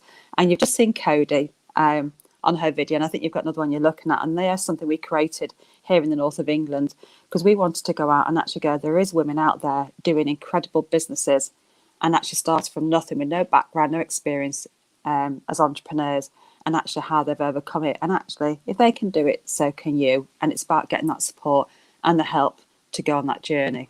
So the role model videos, there's quite a few of them out there, and actually look at NatWest over the weekend of social media, you'll see quite a few more on there, and there's a lot of women from the north of England, so we are celebrating our northern pride for the women that we have, working with to support on their journey. But the other part of it was like the mentor side, and I know you've heard me message on your social media about your Queen Bee coaching, because I'm a big fan of every kind of support there is there for women. One of the things the Rose of You has done is we piloted very recently a mentoring program with an organisation called Be The Business, and I was lucky enough to look after part of that in the Leeds City region area, and that's been a pilot that's gone down extremely well, where we've actually got women come forward and actually find a mentor. They choose a mentor to suit them, to suit their needs, and I'm pleased to say that NatWest will be rolling that out further across the UK in 2021. So that's a really big opportunity for women to find a mentor, to have that person they can talk to confidentially, rather than actually trying to talk to family and friends about the barriers they are facing in their business, but the ideas they've got, and having someone who can hold them accountable for the journey that they're looking to go on and give them that support and signpost them again. So such a lot has happened really in the last 2 years since it all started. Loads and loads of positive outcomes already regarding additional funding, but I just wanted to make sure that people knew that there is support there. If we can help you, you don't have to bank with us on some of the support that we have available. It's literally there for, we want to help women to start and scale their businesses. I think you've got a QR code for one of our programs, which is the Business Builder, completely digital since April of last year. Everything we do at the moment is all digital. And that is a program which has got lots of modules on there, workbooks, events, a fantastic network of like-minded entrepreneurs like yourself from across the UK. I think there's 4,000 business owners on that site at the moment, and I'm really, really pleased to say that actually more than half of those are women, because they are finding it's a great opportunity to go online when it suits them to get the support to place that around family care responsibilities. So such a lot going on, Carol, and I'm really, really pleased to have the opportunity to come and talk to you today about it.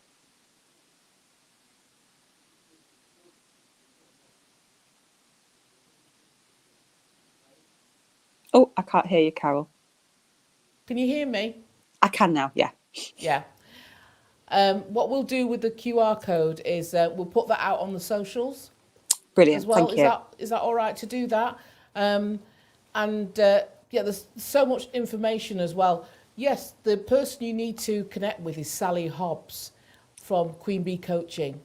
Yeah. As I mentioned, I'm an ambassador with Queen Bee Coaching. So connect with Sally Hobbs and see how we can sort of work together, because it'll be great to have you and NatWest on board supporting what's going on there. From the Rose Review point of view, where can we get hold of it? Where can we see the complete report?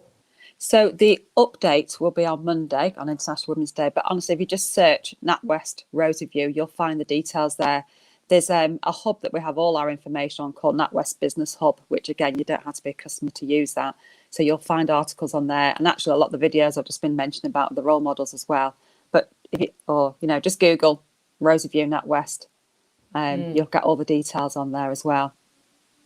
Brilliant. And are you enjoying the show? Yes, yeah, it's been interesting. So I met Eve a couple of years ago, International Women's Day, I think actually on the launch of the Rose Review, and spent the afternoon at the Sharp Project, and Eve joined us at that event. So, no, really good. Good mixture of culture. Excellent. So I've had my dose of culture this afternoon. So it's been very good. Fabulous. And we're going to finish this NatWest News section with a VT from Caro. Oh yes, wonderful. Thank you.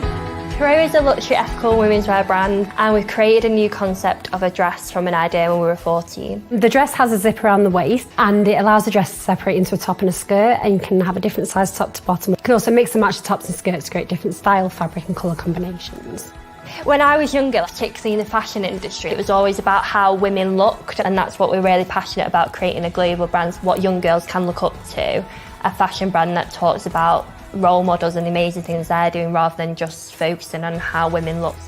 Last year we hadn't even properly made a dress, had we? And then our first one was worn in Buckingham Palace. Just taking that step back is just overwhelming, to be honest. You just think, you just can't believe that you've actually done that, but it gives you that drive to go forward and bring career to more people as well. I never really thought I'd want to run a business, but I think that comes back to the role model thing. So I didn't see anyone around me who had run a business, so I didn't realise that was something that I could do. So I did the NatWest Accelerator in my final year of university, and that was when I was first exposed to entrepreneurs. And it's just been incredible ever since. I just always know I've got that support there, and it's like absolutely incredible. I'd say definitely keep going. Like, there's always going to be days where you don't think it's working or anything like that, but definitely keep going, believe in yourself, and surround yourself with these amazing role models that you meet in everyday life. We've literally asked like everybody for help, and everyone's so like willing to help. So I think like ask for help, and I think that's when people support you and you support other people and give back is when it really like start moving and get going. So I think, yeah, ask for help and give back would be my 2 tips.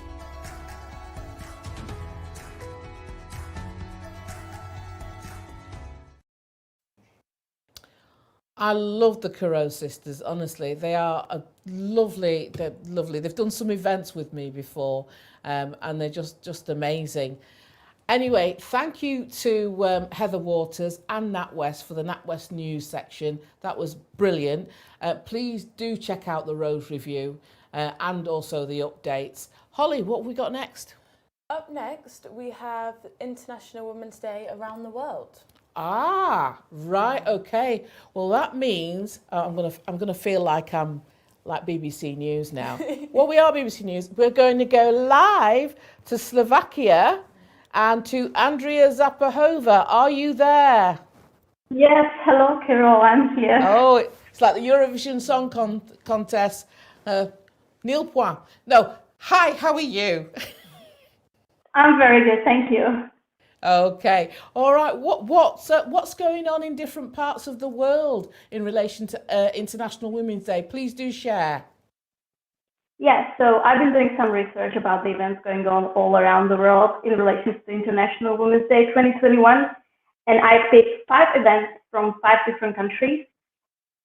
Each of the events is slightly different from one another, so I really hope that you will get inspired by them and join at least one. The cool thing about all events is that all of them are taken, so you can join from wherever you are. So I'll start with the first one. It's called Creative Business Network International Women's Day 2021, and it will take place on March 8th. It will be a panel discussion where 2 women will share their stories of working as a female entrepreneur, and they will talk about the benefits of being a female entrepreneur. I really think that it might be a very inspiring discussion. So if you're interested in this topic, feel free to join. It will be a free event streamed on Zoom between 3 to 5 p.m. on March 8th. The second one that I've got is called Navigating the Career Path in Tech, the Importance of Female Role Models. It will also take place on March 8th. Again, it's a free event. You can find the tickets on eventbrite.com. And once again, 2 women will talk about their stories of working in the tech and IT industry. We know that this sector is not really attractive for women. Not many women is working there. So I think it might be a very inspirational discussion for those of you who are considering working in this sector, or maybe for those of you who are just wondering what does it mean for a woman to work in the IT sector. The third event that I've got is completely different from these 2 that I've just mentioned, because it's not a discussion, it's a physical activity. The name of the event is T9 Mermaid National Women's Day 2021 Virtual Run. Well, don't worry, it can be also walk or biking if you don't like running. The important thing is that the goal of the event is to support women by walking, running, or biking. You can register on t9mermaids.com and you can choose for how long you want to run, bike, or walk. It can be 5 miles, 10 miles, or half marathon. It really depends on you. And the important thing is that you need to post a picture on the social media that you did it. For organizers to know that you did it, and also for your network to know what you've been up to for the International Women's Day. So that's a great way to spread awareness about the International Women's Day. The fourth event, well, this one I think it's for people who like poetry, writing, thinking, self-reflecting on themselves. Because the name of the event is Therapeutic Writing Workshop for International Women's Day 2021. So be aware it's a workshop, so it means that you need to directly participate in it. It means that you need to bring pen and paper or something that you can type into, because it's a workshop which will help you to discover more about yourself through writing, poetry, and conversation. I really. Oh, we've lost you, Andrea. Can't hear you. Can't hear you. Is it your pod? I call them pods. Why do I do that? All right. Andrea, can't hear you. Can you hear me now? Yeah, we can hear you now. Okay, cool. So I don't know, what did you hear the last thing, so I can repeat what I just said before. Yeah, just repeat. Yeah, event 4. Event 4. Okay, so the name of the event is a therapeutic writing workshop for International Women's Day 2021. It will be held on March 8th, and it's a workshop, so people who will decide to join need to directly participate in it. So it means that you need to bring something that you can write into or type into. It means a pen and paper, computer, or your mobile phone, because this workshop will help you to discover more about yourself through writing, conversation, and poetry. Okay, and now I'm heading to the last event, which I think will be not useful for 99% of people who are watching today, because this event will be streamed from Slovakia, and it will be in the Slovak language. So unfortunately, for those of you who cannot understand Slovak, it's useless. But I want to talk about it because that's the event that I want to personally join, because it has a very cool topic. The name is The Power of Women, about the women leading the fight against COVID-19. There will be 3 speakers. 2 of them will be the members of the European Parliament, and one of them is a political expert, and they will talk about how successful the women are in leading the fight against COVID-19. These are fantastic. So Andrea, can I ask a favour of you? Yes.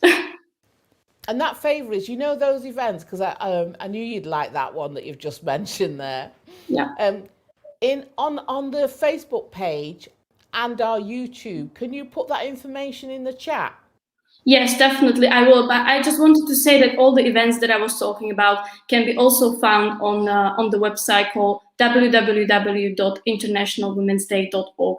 So if you want to join one of them, or if you didn't like the ones that I mentioned, you can go and check on this website. There is plenty of other events going on. So just pick the one that you like the most. Yeah. Just do that, because if you do that, if you put it in the chat and say if they want to look for others, but that is a fine selection. Where I'm looking at time, so I'm going against time. But can I say thank you and best wishes to you and your family over in Slovakia. Thank you so much. Very much to Andrea. She's a former intern of mine from the United Nations Youth Association, and yeah. Okay, Sally, are you co-piloting, and what comments and questions have you got? Well, there was a lot of love before for, well, first of all, there was a bit of love for your t-shirt, obviously, which I'm sure you won't be surprised to hear. And then there was some real love for Edith Rigby. So we had, let me see, who should I go to? So we got Dr. Elsa Holland saying, go Edith Rigby, what a great woman, that was brilliant. And then there was Lizzie loves colouring. Wow, Edith Rigby was fantastic, very moving. And then there was Rudiger Ryan, who was saying fantastic Max for Mackenzie, because there was some great sort beautiful song, beautiful voice, that kind of thing. So there was a real love for Mackenzie, and certainly anecdotally for me as well, was that there was people I know who were watching who said that her mum was amazing, really brave, but really profound in terms of what she was saying. So that was good. And then on Twitter we've had Helen Pankhurst, who's just been helping to promote the show today, and she was saying Greater Manchester IWD North celebration with Emma Mould on her guitar, Eve Francis Holt's poem on data, deeds and determination, and Soapbox sisters Claire Marie Boggiano and Abba Graham and Caroline Roberts-Cherry in the hands of Zebra Carroll and Holly O'Neill. So a bit of love from Helen there as well, which is great. Oh, that's lovely. I've got chills. I have got chills. Let me just see if your other co-pilot is there. Is Alex there?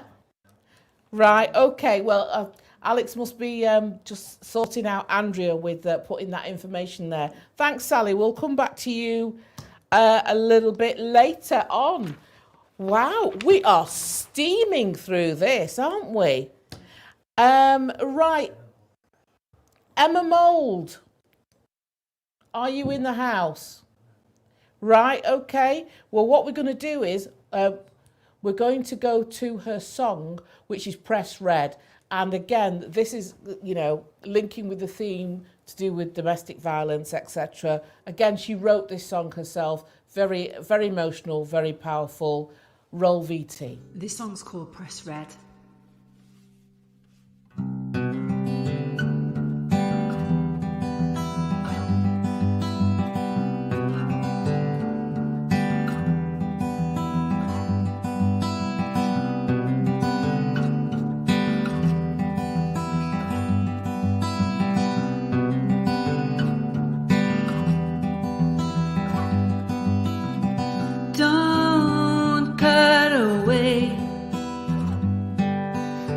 Which was meant to remain. Don't take her out. She was chose to birth this seed, not suffer without. And the world's running red and it's gonna set. World's running red, left so many dead. And the world's running red and it's gonna set. World's running red, left so many dead. And the world is running red.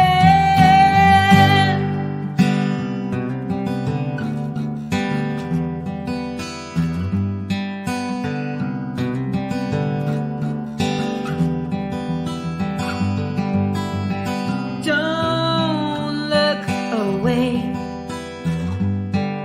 Hear her voice and end up pain today.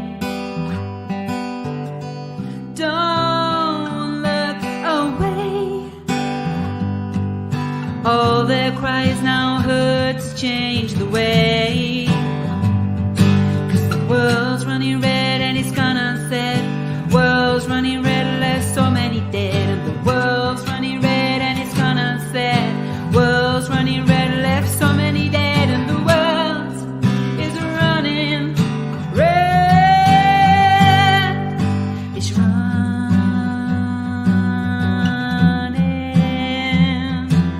dry. Lights go by. Running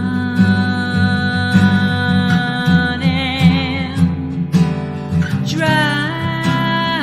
Cries go by. Running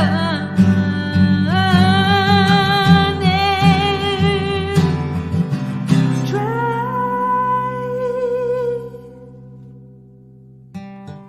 Don't trade her soul. She's worth more than rubies, money, silver or gold. Don't break her heart.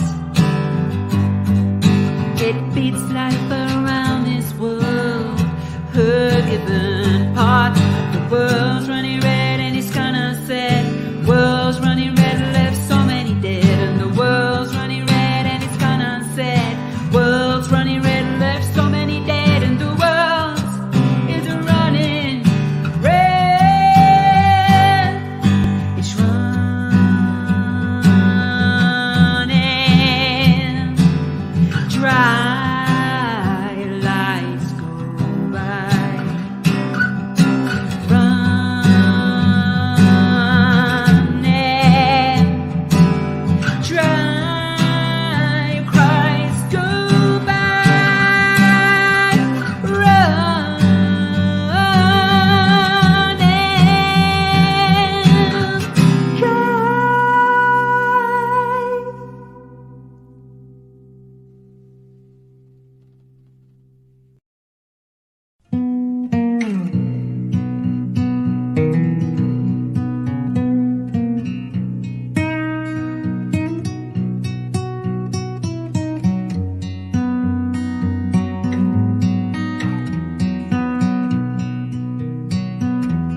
from the cold, found me washed upon a shore, led me through the doors of my destiny, gave me a song, the sweetest melody, awakened my soul.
Don't go away.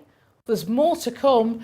That was Emma Mould singing Press Red that you saw before and doing the song that went over that, VT, for our thank you, our little snippet thank you to key workers that have been doing some fantastic job around and throughout the pandemic. Thank you to Disability Stockport for some of those images. And thank you to the Rafiki. It makes me smile every time I see this because I think of the Lion King. The Rafiki Food Project, and also as well Greater Manchester BME Network, Erin and Faith Hornback for putting that all together for us and sending us those images. And of course the NHS. Who have we got next? Next we have a message from the Lord Mayor of Liverpool from when Carol sat down with them, and I'd like to roll the VT, please. For all those women out there, just keep doing what we're doing. We're powerful, we're fierce, and we're coming through a pandemic, but we are an integral part of the recovery, whether it's in terms of, caring for, our children and our elders, whether it's about continuing to grow our businesses and adding to the local economy. And just being present and in the moment, being strong role models for our little sisters moving forward. And also, just being there to just keep our fingers on the pulse. There's never a truer saying than the hand that rocks the cradle is the hand that rules the world. If you look around internationally, we've got so many women in leadership positions internationally, and they're all doing a tremendous job. So there we go. We've got some great role models to, live up to. And we're also role models within our own rights. For every powerful woman out there, there's a young sister looking at us and saying, one day I want to be just like her. Isn't she? Yeah. To her videos to come. thank you so much to the Lord Mayor of Liverpool, Councillor Anna Rothery, for that message. And earlier this week, I co-hosted Your Manchester with the wonderful redhead Belinda Scandal, legend in her own slingbacks, a bit like me. And one of our guests, I call her Manchester royalty. I do call her Manchester royalty, not Belinda, but the guest that we're going to see now is Professor Erin Maebh, MBE, DL, JP, Queen of the World. Yeah, it is. Roll VT. The last year, for example, when I was on stage and we were doing the festival and everything, and I spotted her in the crowd. Do you remember? And I went, "Come on stage, come on, let's have a chat." Like we were like at home having a coffee in front of 500 people. Come and have a chat. Tell them about your statue. I did an impromptu introduction about the statue, which I'm obsessed about. There's some great pictures of us on stage, isn't there? Yes, there is. Fantastic. Yeah. Can you for the viewers that don't know, just a little bit about your journey because it's, we're smiling and we're laughing now, but it's not funny. No. What happened and how you've got to this point. Can you share with us, please, Erinma? Okay, how long have we got? No. Okay. Very quickly then. It's about, I think it's about 25 years ago now. Me and my husband moved back to Manchester because we're from Manchester originally, born and bred. And we moved back up from London, to try and basically just find out what was happening in our community, of Moss Side and the surrounding neighbourhoods, with all the gun crime and the shooting. Because many a time when we came up for funerals, there were people that we knew, children of people that, you'd gone to school with or, your peers. So we moved back up to try and make a difference. And I remember one night we went out just very quickly, and one of our close friends who was with us, we're all in the same car. As we got out of the car, he was, tapped on the shoulder, and then 3 people just opened fire and shot him, 11 times. And gun crime had never been a part of our lives until then. I mean, I was one of those people, and I know many of us did it, who, when we heard about gun crime, you read about it in the paper, you watched it on the news, on the TV, and you just felt, oh, well, it happens to them. That kind of thing doesn't happen to me. I'm not involved. But that night, it became part of our lives. And cutting a long story short, we had to, contact, police, to find out what's happening. Now they're not investigating it. But then at the same time, we had our peers and some people telling us we don't speak to police around here, calling us snitches. Our lives were threatened. Our house was threatened because we were speaking to the police. The police weren't speaking to us because they said, they didn't know what to do. There was nothing they could do.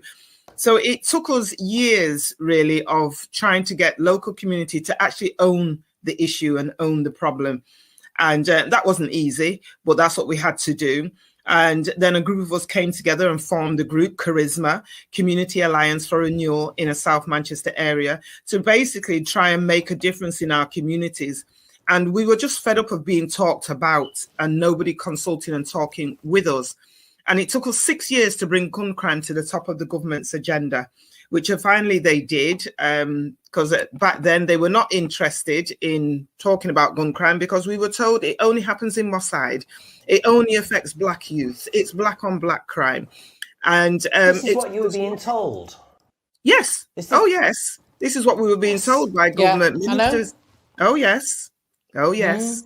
We were told. I mean, I've often said, if back then was now with all the Trump and his wall, they probably would have put a wall around Moss Side and kept us all in there and said it's our problem, because we were being told it was a Moss Side issue. And I was saying it's not. And it's not. This is one of the things we were advocating to the government, that basically the UK had a gun issue. It wasn't just about Moss Side. It was a UK issue, because this is a country where guns are illegal. And so, for example, very quickly, there was a time when a young lad, he was 14, he was arrested on the streets of Moss Side. He was arrested with a weapon, a Kalashnikov weapon. I can now say the word. I couldn't say it then. A Kalashnikov weapon. The police did forensics on that weapon, and that weapon had been used in the Bosnia War. And so we were saying to the government, now how does a weapon that has been used in the Bosnia War end up not only in the hands of a 14-year-old, but on the streets of inner city Manchester. And basically, how did it get into the UK? And I can tell you, and logics will tell you, it was not a 14-year-old that smuggled that weapon into the UK.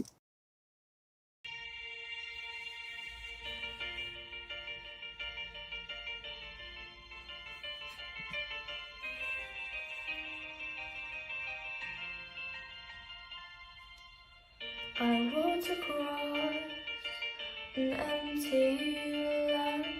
I knew the pathway like the back of my hand. I felt the earth beneath my feet. Sat by the river and it made me complete. Oh, simple thing, where have you gone? I'm getting tired and I need someone to rely on. I came across a fallen tree. I felt the branches of it looking at me. Is this the place we used to love? Is this the place that I've been dreaming of? Oh, simple thing, where have you gone? I'm getting old and I need someone to rely on. And if you have a minute, why don't we go talk about it somewhere only we know? This could be the end of everything, so why don't we go somewhere only we know?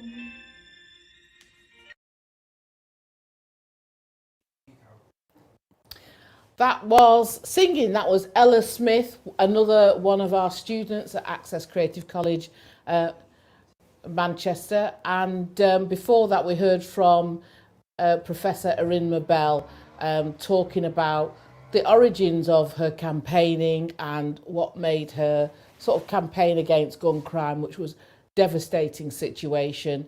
And one of the things that as part of that interview is that she's got a statue. So her statue was the first one in 150 years of a woman in the town hall. It's now based in Manchester Central Library, and it's made from melted down bullets.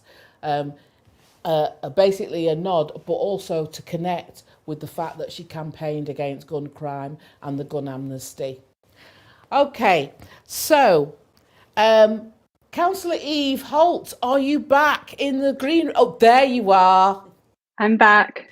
You're back. I'm back. You've got a new poem.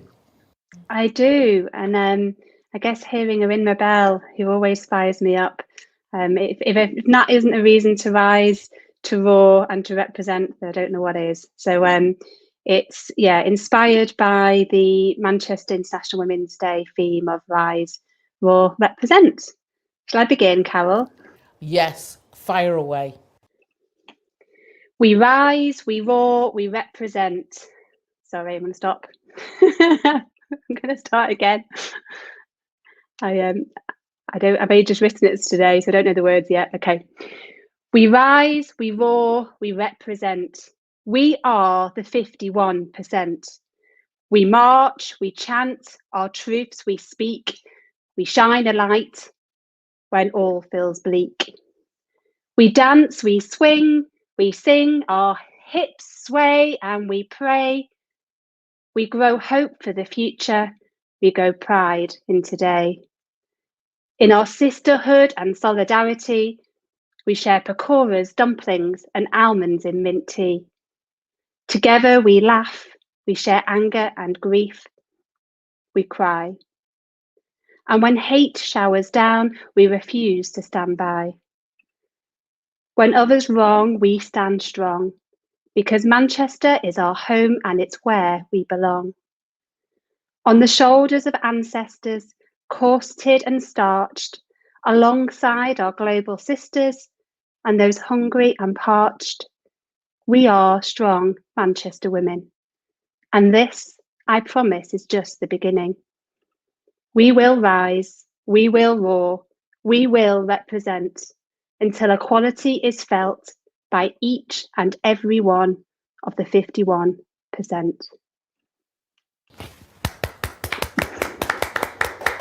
Thanks, Carol. I love that. I love that. That's great. That's great. And the crew were all laughing at me, you know, when you went put the pakoras and the mint tea, and I went, I'm starving, Eve. I'm absolutely starving. Honestly, that was brilliant. Anyway, I cannot wait to see you in person. Neither can I. Hugs. Yeah. Big and hugs. And we do big hugs, don't we? And I cannot wait for big hugs with you. Thank you for joining us. Thank you for coming back. And God bless you. Thank you for a brilliant day, Carol, and your phenomenal energy. Ever. Take care. Thank you. Bye. Right. Talking about can we see? Do you remember earlier on we had Edith Rigby? We went back in time. And we we heard from the Suffragette Edith Rigby. I think she was by a train station and there was things going off and it was fantastic and atmospheric. Can we go to the actor behind that? There she is, the wonderful Claire Moore. How are you, Claire? I'm very well. How are you all doing? You're doing a fantastic job. Oh, thank you, thank you. Can you, I want you to, for the viewers, just give the essence of what made you go towards Edith Rigby? Take that story. Well, our theatre company, Certain Curtain Theatre, is based in Preston in Lancashire, which is where I live. We set up back in 1989. And when we were coming up to the centenary of when most women, or a lot of women, won the right to vote for 2018, we thought it'd be a great opportunity to tell the story of an unsung northern suffragette. So we chose Edith. She was an amazing character, quite controversial. She, as you mentioned, her husband Charles was supportive of her, but she was spat on in the street. She had her door tarred by neighbours, but she did a lot of good. She had a very good social conscience from a very young age, and that carried on throughout her entire life. But there was a tobacco factory in Preston, for example, where girls and women were working, and there was no real ventilation, and they wouldn't make any changes. So Edith said to the co-op, who were their main supplier, if you don't, she got them to say to the factory, if you don't provide this ventilation, we won't order from you. But it was only her influence really that made that happen. So although she fought for the vote, she was force-fed, as many suffragettes were. She did a lot of social good for women and girls in Preston in Lancashire. So we thought she'd be a great woman to celebrate, really. Just because we're looking at time and we're having a great time, but we've got to sort of wrap it up, Claire. One of the things I want to know is, before you go, what plans have you got for the Woman on Fire going out, or what was your other project? Well, the other project that we are trying to get together is a play called Mockingbird High that explores domestic violence and its impact on women and their children. Children are often just thought of as witnesses of domestic abuse, but of course, when you witness violence and abuse, you're very much a part of it. And our play Mockingbird High explores the impact of domestic violence on children and young people. And we're seeking funding at the moment to film it so that we can stream it. It's been incredibly popular as we've toured it up and down the country. And I've got just over half of what I need, and I need some more money. So if anybody out there would like to sponsor a domestic abuse play to be filmed and made available, get in touch. I'm claire@cctheatre.co.uk. Well, the thing is, Claire, that you and I can talk because I have chums in studios, and maybe that's something that we could do together. Right. You know. So we'll have a chat off air. I'll arrange some kind of Zoom call of some description, and then we can see how we can take that further, because I know your work, I know it's sterling, and I just think it'd be fantastic. Okay, I mean, so I will. I also organised the Dead Women Walking March to remember the women that are killed by men they know. Yes. So it's something I'm madly passionate about, as many of us are. And although we're celebrating women today, we mustn't forget the violence and abuse that many of us experience on a daily basis, and reach out. Most definitely. That's right, and that's the thread that we have. Okay, thanks, Claire. We are going to go now. Thank you very much, Claire. We will speak in about a week's time. Bye-bye. Thank you for joining us. Right, okay, we have another one of our students, and I'm not going to say any more. Just let's roll the VT. I've always enjoyed singing and writing songs, and when I was old enough to know that music was what I wanted to pursue, I chose music from then on.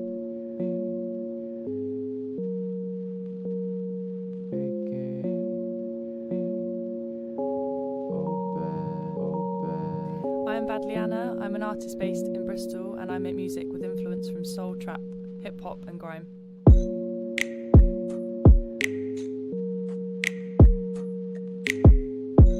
Although my main passion is music, I love to plan photo shoots, videos and everything else that comes alongside releasing music. Rejection is quite a big part of an artist's journey, and I found that being rejected has become a fear of mine, but also a fuel to make me want to create more. I think it's important to try your best not to worry and just keep on working on what you love every day. I'm making it means getting my ideas out of my head and doing whatever it takes to bring those ideas to life. So, honestly, I'm looking at you, you're one of my students. I love teaching at this college. You know, such cool students. You're all cool. Yeah, look at them all smiling. No, it's definitely, I think, being at Access as a student or as a lecturer or tutor, it is a very diverse place, and they let you be very practical and hands-on, which isn't something that I think every kind of higher education student gets to do. So it's fun being able to be, that's the thing I'm most looking forward to about being back, being able to be active and doing things like this together again, but on a bigger scale. Yeah, and you're just being really, really creative. Some of you are cheekier than others, but you know, we'll cope with it anyway. Right, okay. I am very proud to be a member of the Manchester City Council steering group, and as a member of that group, we organised the International Women's Day Walk for Women, which we had last year. And that's one of the themes. Strong Manchester Women is another one of the themes. But the captain of that ship, that steering group, the chair is Councillor Sarah Judge, and we have her. How are you doing, Sarah? Good afternoon. I'm good. How are you? I'm not too bad.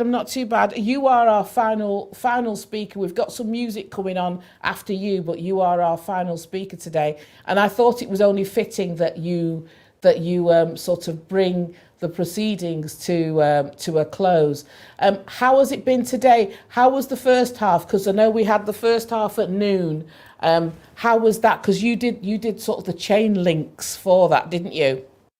Yeah, so that seems to have gone down really, really well. It's it's unfortunate that with things as they are, we can't do what we would normally do in terms of the walk for women.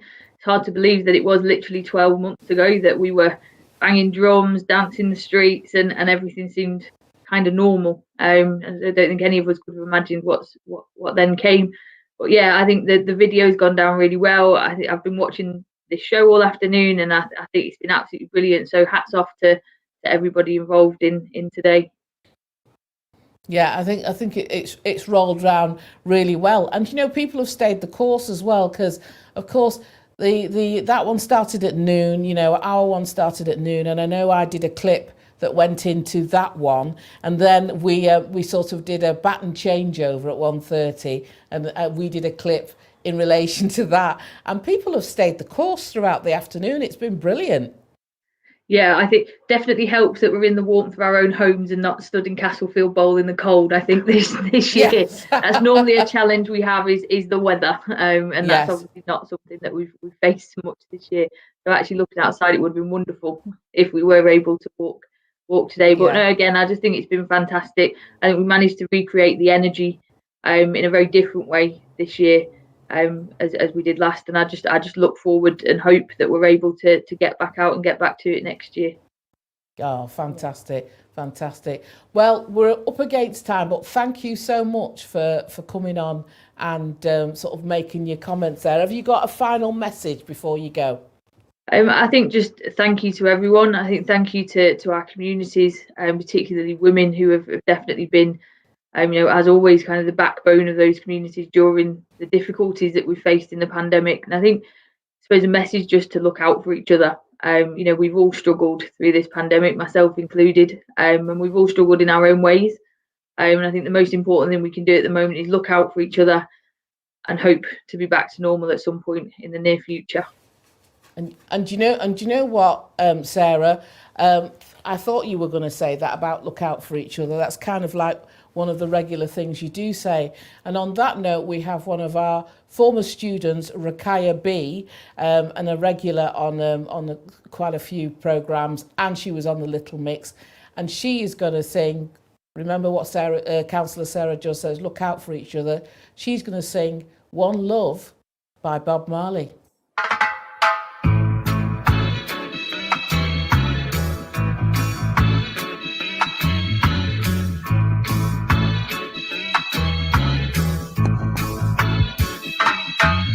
Don't worry about a thing, 'cause every little thing is gonna be alright. Singing, don't worry about a thing,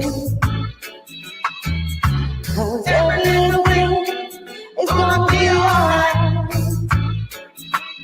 Rise up this morning, smiled at the rising sun.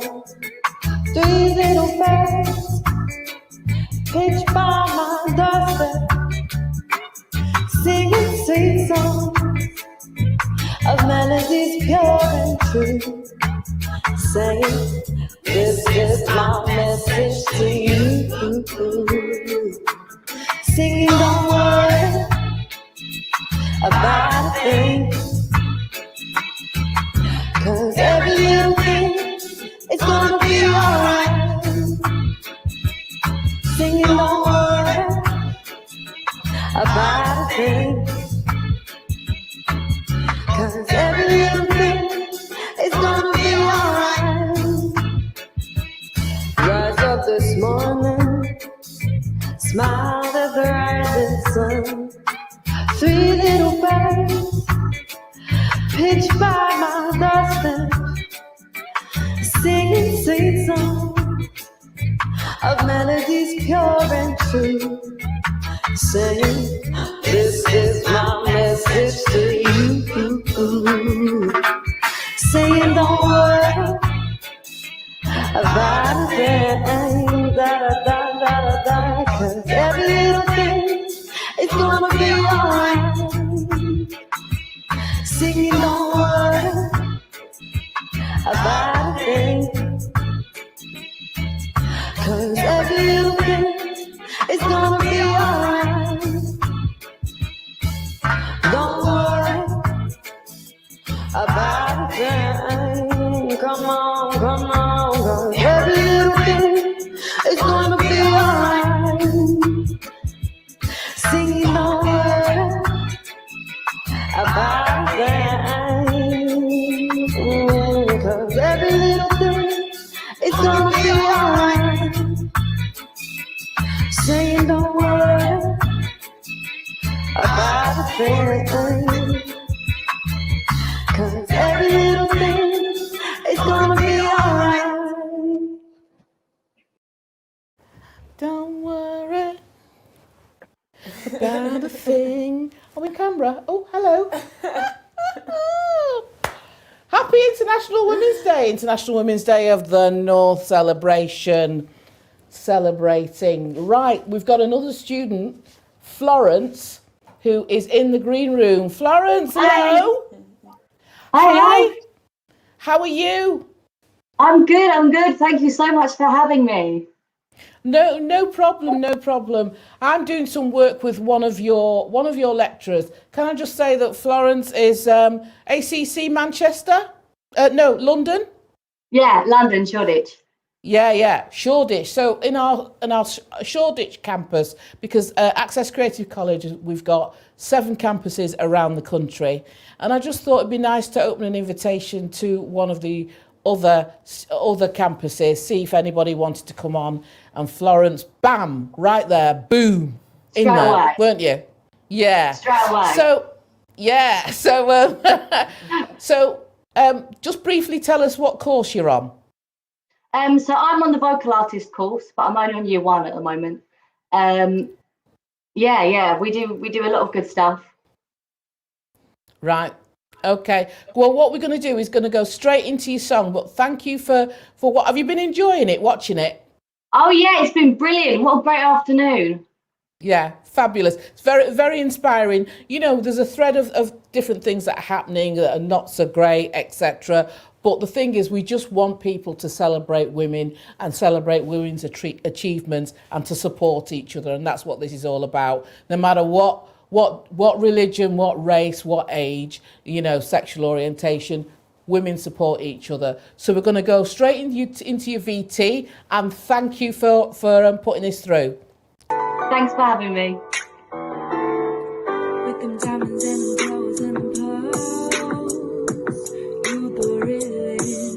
Just because you ain't IG pick 16, baby, you the illest. Don't let a man define you when he don't know your worth.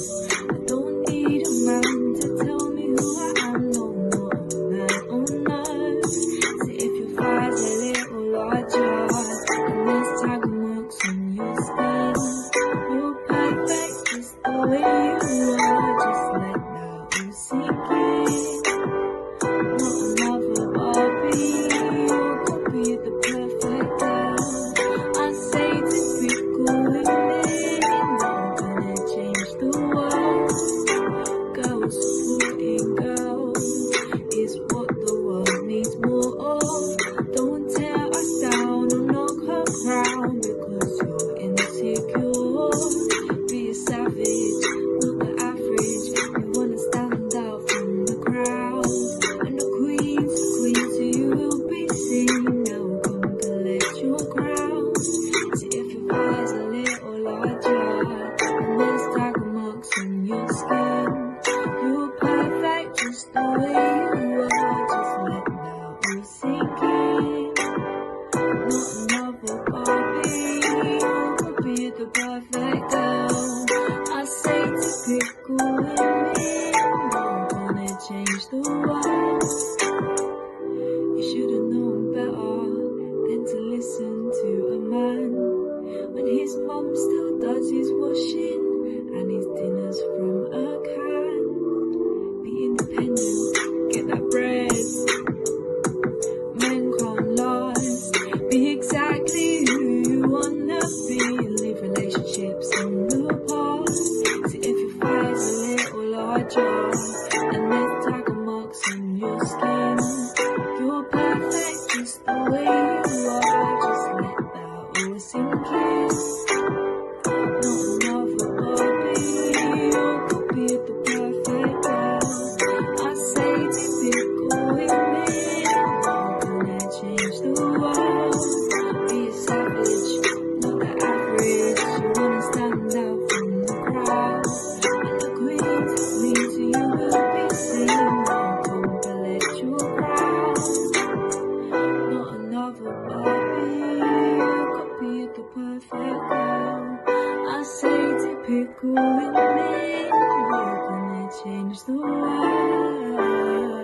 have a happy, safe International Women's Day!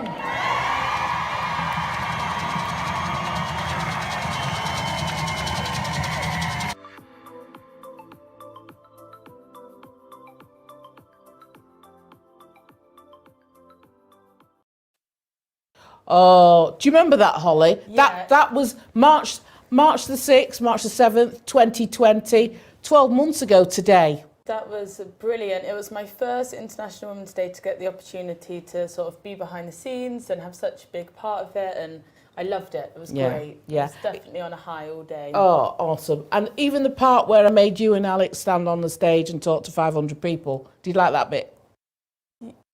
Yeah. Yeah. Well, I might not be in front of 500 people Distinction now, for Holly? Distinction for Holly. Well done. It was great, and I'm really happy to be here again today. It's slightly different, but it has been just as much of a fun day. And Okay, every day's a school day. Anyway, Sally Midget Conway, the Zebra Partnership, co-pilot for International Women's Day. Any final comments or thoughts or tweets? What's gone on the socials, my dear? Well, there's been a lot of love, I think, for a lot of the singing that's been going on. So there was a lot of people commenting earlier, and Lady Sharon Farley Mason was saying what a beautiful song, and sang, can't speak properly now. I've had so much fun, I've completely lost it. What a beautiful voice and song. And that was by, I think that was related to when Emma was singing before, because she had that beautiful voice. And then Heather Waters also commented earlier about Mackenzie and her mum. So there's been a lot of love, I think, generally speaking, for everyone. And Andrea's just tweeted as well about her experience being on the show. So it's been nice sort of roundups, I think, is the best way to describe it. It sounds like everybody's had a good time. Oh, that's fantastic. Thank you so much for being our co-pilot. You've done a sterling job. Everybody, that's Sally Midget Conway, the Zebra Partnership. And have a great International Women's Day weekend, Sally. And thank you to everybody out there that have been watching. Thank you to the studio crew. We've had a majority female studio crew. Did that on purpose. Thank you to Lydia, to Erin, and my co-host. That's you.